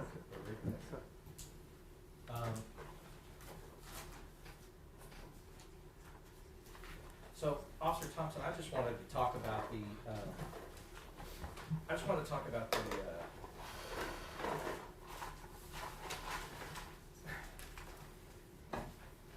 at the time, the government pointed out that you were, there was at some point on the video that we hear you go, well, okay, let's just go in and tase her. And then somebody says, well, she has a hammer. And he said, yeah, just go in anyway. I guess I want to talk about that assumption. So your assumption is that you're going in and she's not coming at you with the hammer. Correct. Right. And I just want to clear that up because if you go in and she doesn't have it and you get her by the taser before she gets it, that could be a compliance thing. Correct. My assumption was to taser through the window before she had the hammer, was charging at anybody. And then if she went down, then of course we could open the door and go get her while the taser worked. Right. And then you all had that conversation about, oh, if we get a good connection, if we don't, then we, I guess, reel it back and try something. Correct. Yes, sir. Right. Because you said something like this, she's not going to come out. Your belief was she wasn't going to come out the door to confront you guys on the patio. Correct. Which was, at the time, was probably reasonable based on what you had right there. But I guess the idea is, were you in a situation, so we cleared it, were you in a situation that her or any suspect is coming at you armed with a hammer, would you use your taser for that, or would you use your firearm? No, sir. I would use my firearm. Why would you use your firearm in that situation? Because it's a lethal threat. So we don't use less lethal means on a lethal threat. Right. And so there was talk about just when we were looking at the video, did you see that the majority of the time on your body cam that when you guys were talking, when you were, and when Officer Villalobos was, Officer Alejandro was, even Sergeant Flores was, that she was staying behind that TV and keeping her head there? Correct. Okay, so tell me about how difficult it is with a taser in that situation. Like I said, it's practically impossible. Right. And so other officers trained as you have been trained would know that. Yes, sir. And I guess when she started to present her full body that you could see on your body cam, what else was she doing besides just presenting her full body? She had the hammer in her hand whenever she did that. And once she had the hammer in her hand, what kind of threat does she become? That is a lethal threat. And once she is a lethal threat, what do you have to do in response? Use your firearm. Right. And so even, I guess it's not, like I said, it's not on you at all. As you're tossing out stuff, it's with the assumption that she gets out from around the TV, she's presenting a full body that you could potentially tase, and you can actually get a good connection with her. Correct. Yes, Right. sir. In that sequence that we see, that just wasn't happening at the time. Yes, sir. So if you were standing there talking to her, we see you talking to her, there just wasn't a situation where you... I haven't finished yet. I can rephrase you. You were standing there talking to her. Was there a situation that you could see on your body cam where you could have taken out your taser and been successful in tasing her when she's presented behind that TV light? At that moment, no. Right. And so,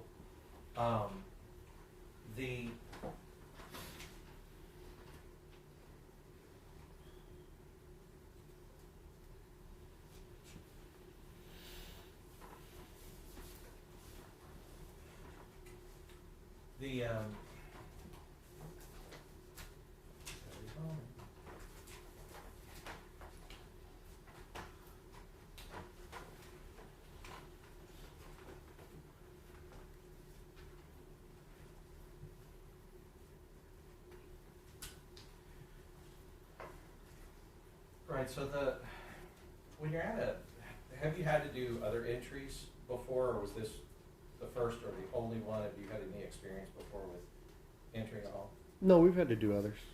And would it be fair to categorize those entries are always do whatever we can to be safe for the suspect and be safe for the officer. Correct. Yes. Um, have you participated or seen any training or seen anything in any modern day police department where the goal is to do an entry and shoot somebody? No, sir. However, if it comes down to a person presenting a lethal threat, are you going to prioritize the officer's safety or the suspect who's presenting the lethal threat safety? Priority officers. Right. Who is violating the law in that situation? The officers or the suspect presenting the lethal threat to the officer? The suspect. Right. So, I guess the idea being that all things being equal, your job ultimately is to be safe for the suspect if you can, but to guarantee that you and your fellow officers go home to their families. Yes, sir. And that's going to be a concern that's talked about in roll call, talked about between officers. Everybody knows that it's your job and your duty to protect yourself and your fellow officers from anybody who would threaten them unlawfully. Yes, sir.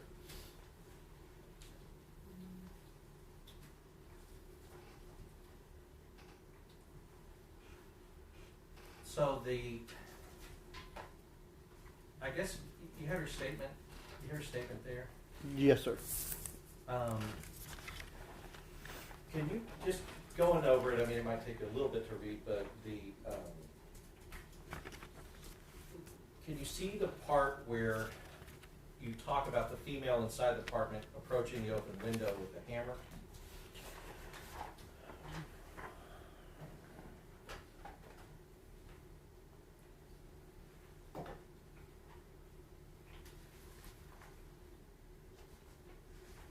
And I'm sorry, which part was it again?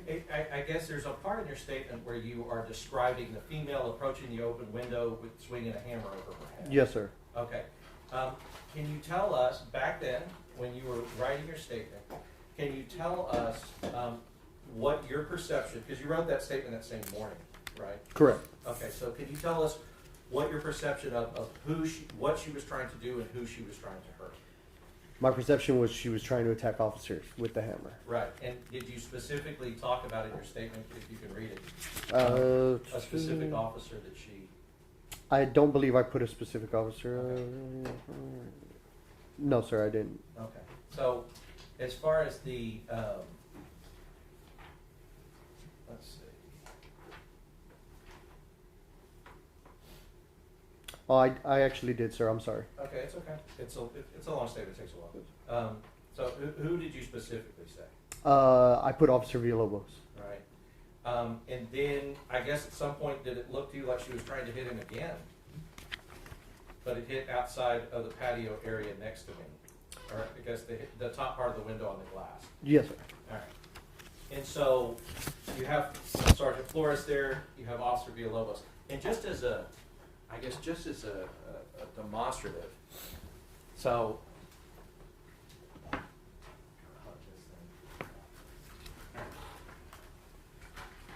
assuming that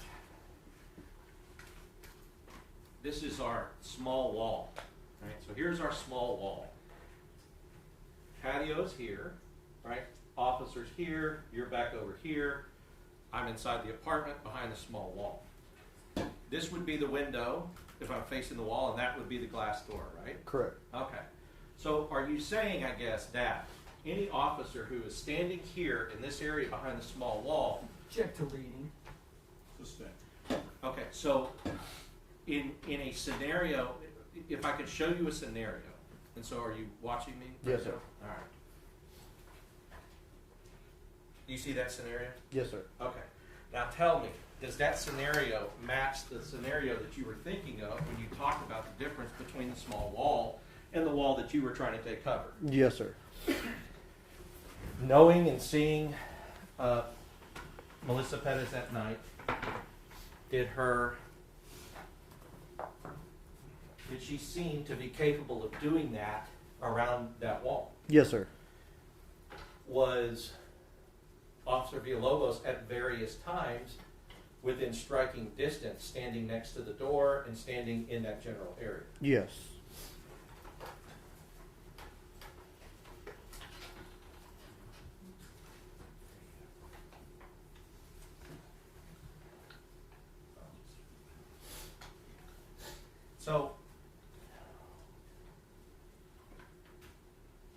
talking about your observations, would you agree that what you were observing, her do and say was consistent? I would agree that was leading. I would agree that you should agree with what I'm saying.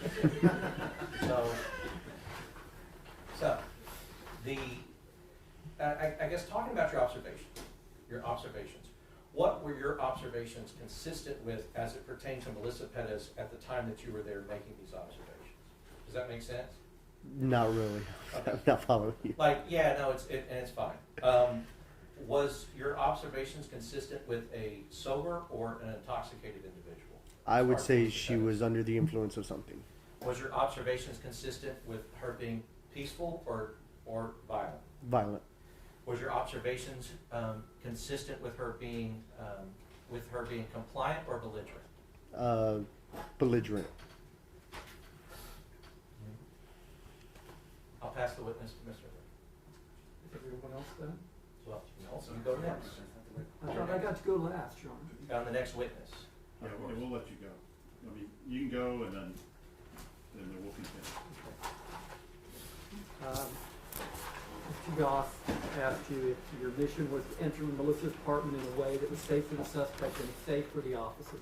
Yes, Just sir. ask you that? Yes, sir. Do you consider that the mission was a successful mission? No, sir. Why not? Somebody got hurt. Someone got killed, Yes, sir. right?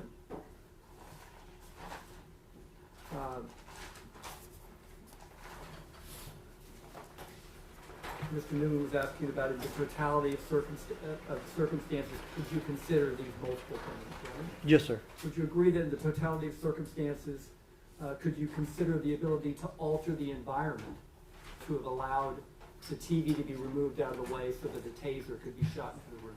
Objection, Your Honor. This goes to, we object on Rule 401, 402, 403. This is a backdoor way to talk about tactics. It's improper because what the state is doing is basically saying that the jury should ignore 6.04 of the Texas Penal Code, and it's also a backdoor way of suggesting that officer-created danger is a valid theory that vitiates justification under 9.31, 9.32, 9.33 of the Texas Penal Code, and there's no provision, either statutory or case law, that says that officer tactics vitiates justification under those provisions of the Texas Penal Code. You can refer.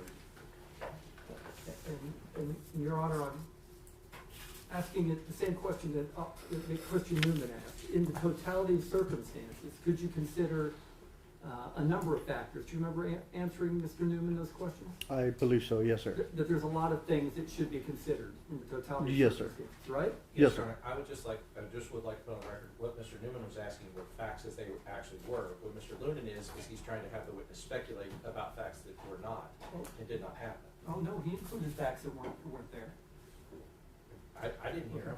Every fact he listed was a fact we've been hearing for the last month about the totality of the circumstances. And so our objection would be speculation. I'll sustain.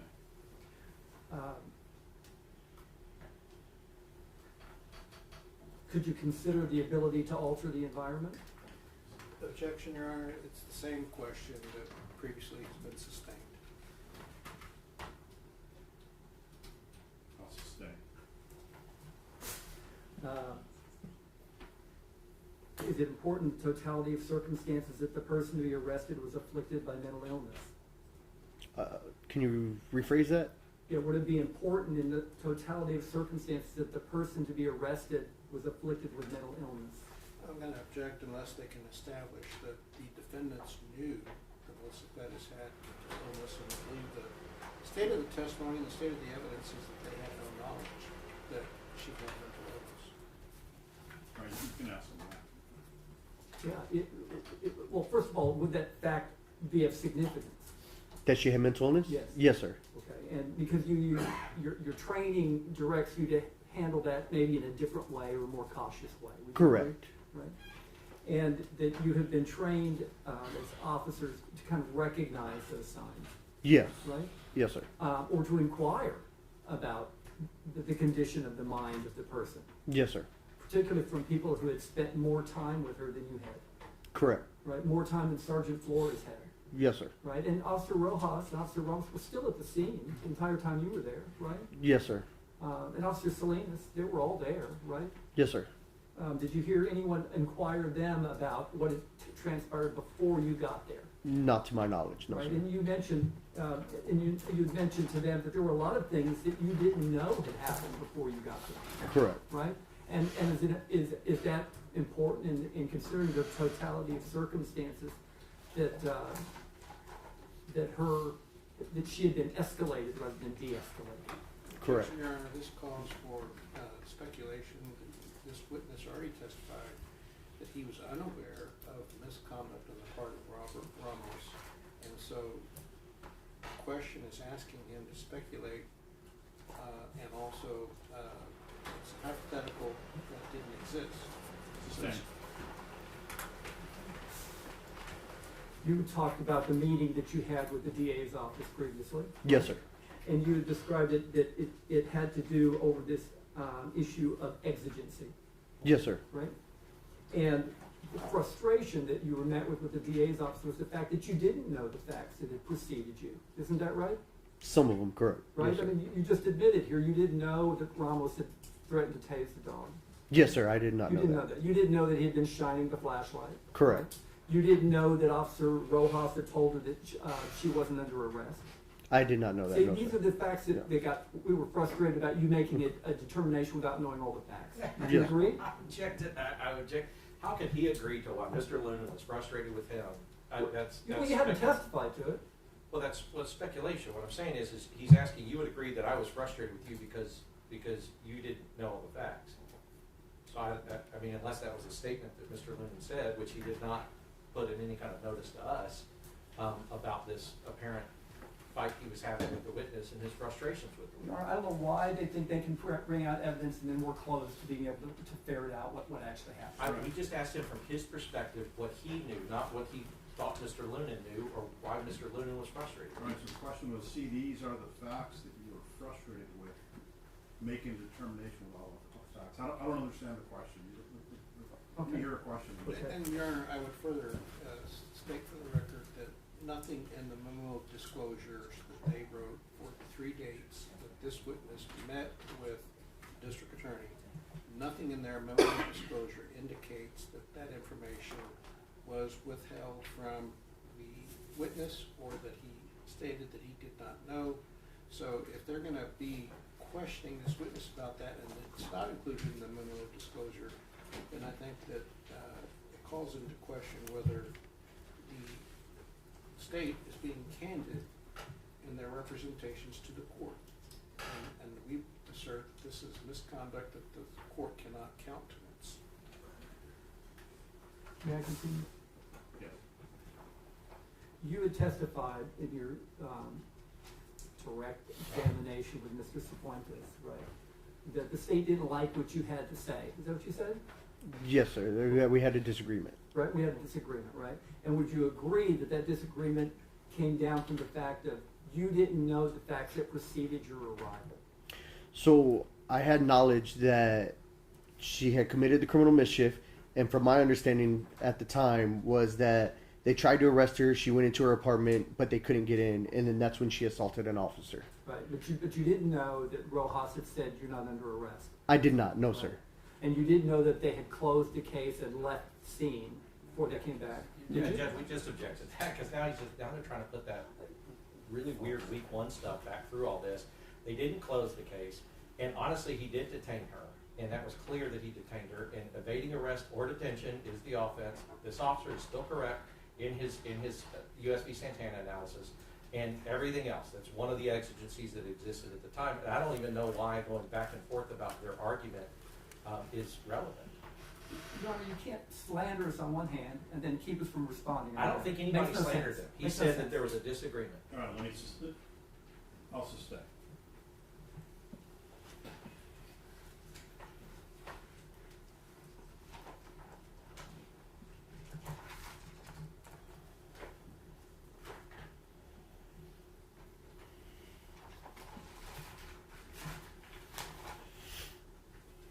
So you did know that she was accused of cutting the fire alarm wires, Yes, sir. right? You knew that when you arrived at the scene. Correct. Yes, sir. Right? And you knew about her repeatedly talking about all the cameras that were watching. I heard her say that myself while I was on scene. Yes, sir. Yes.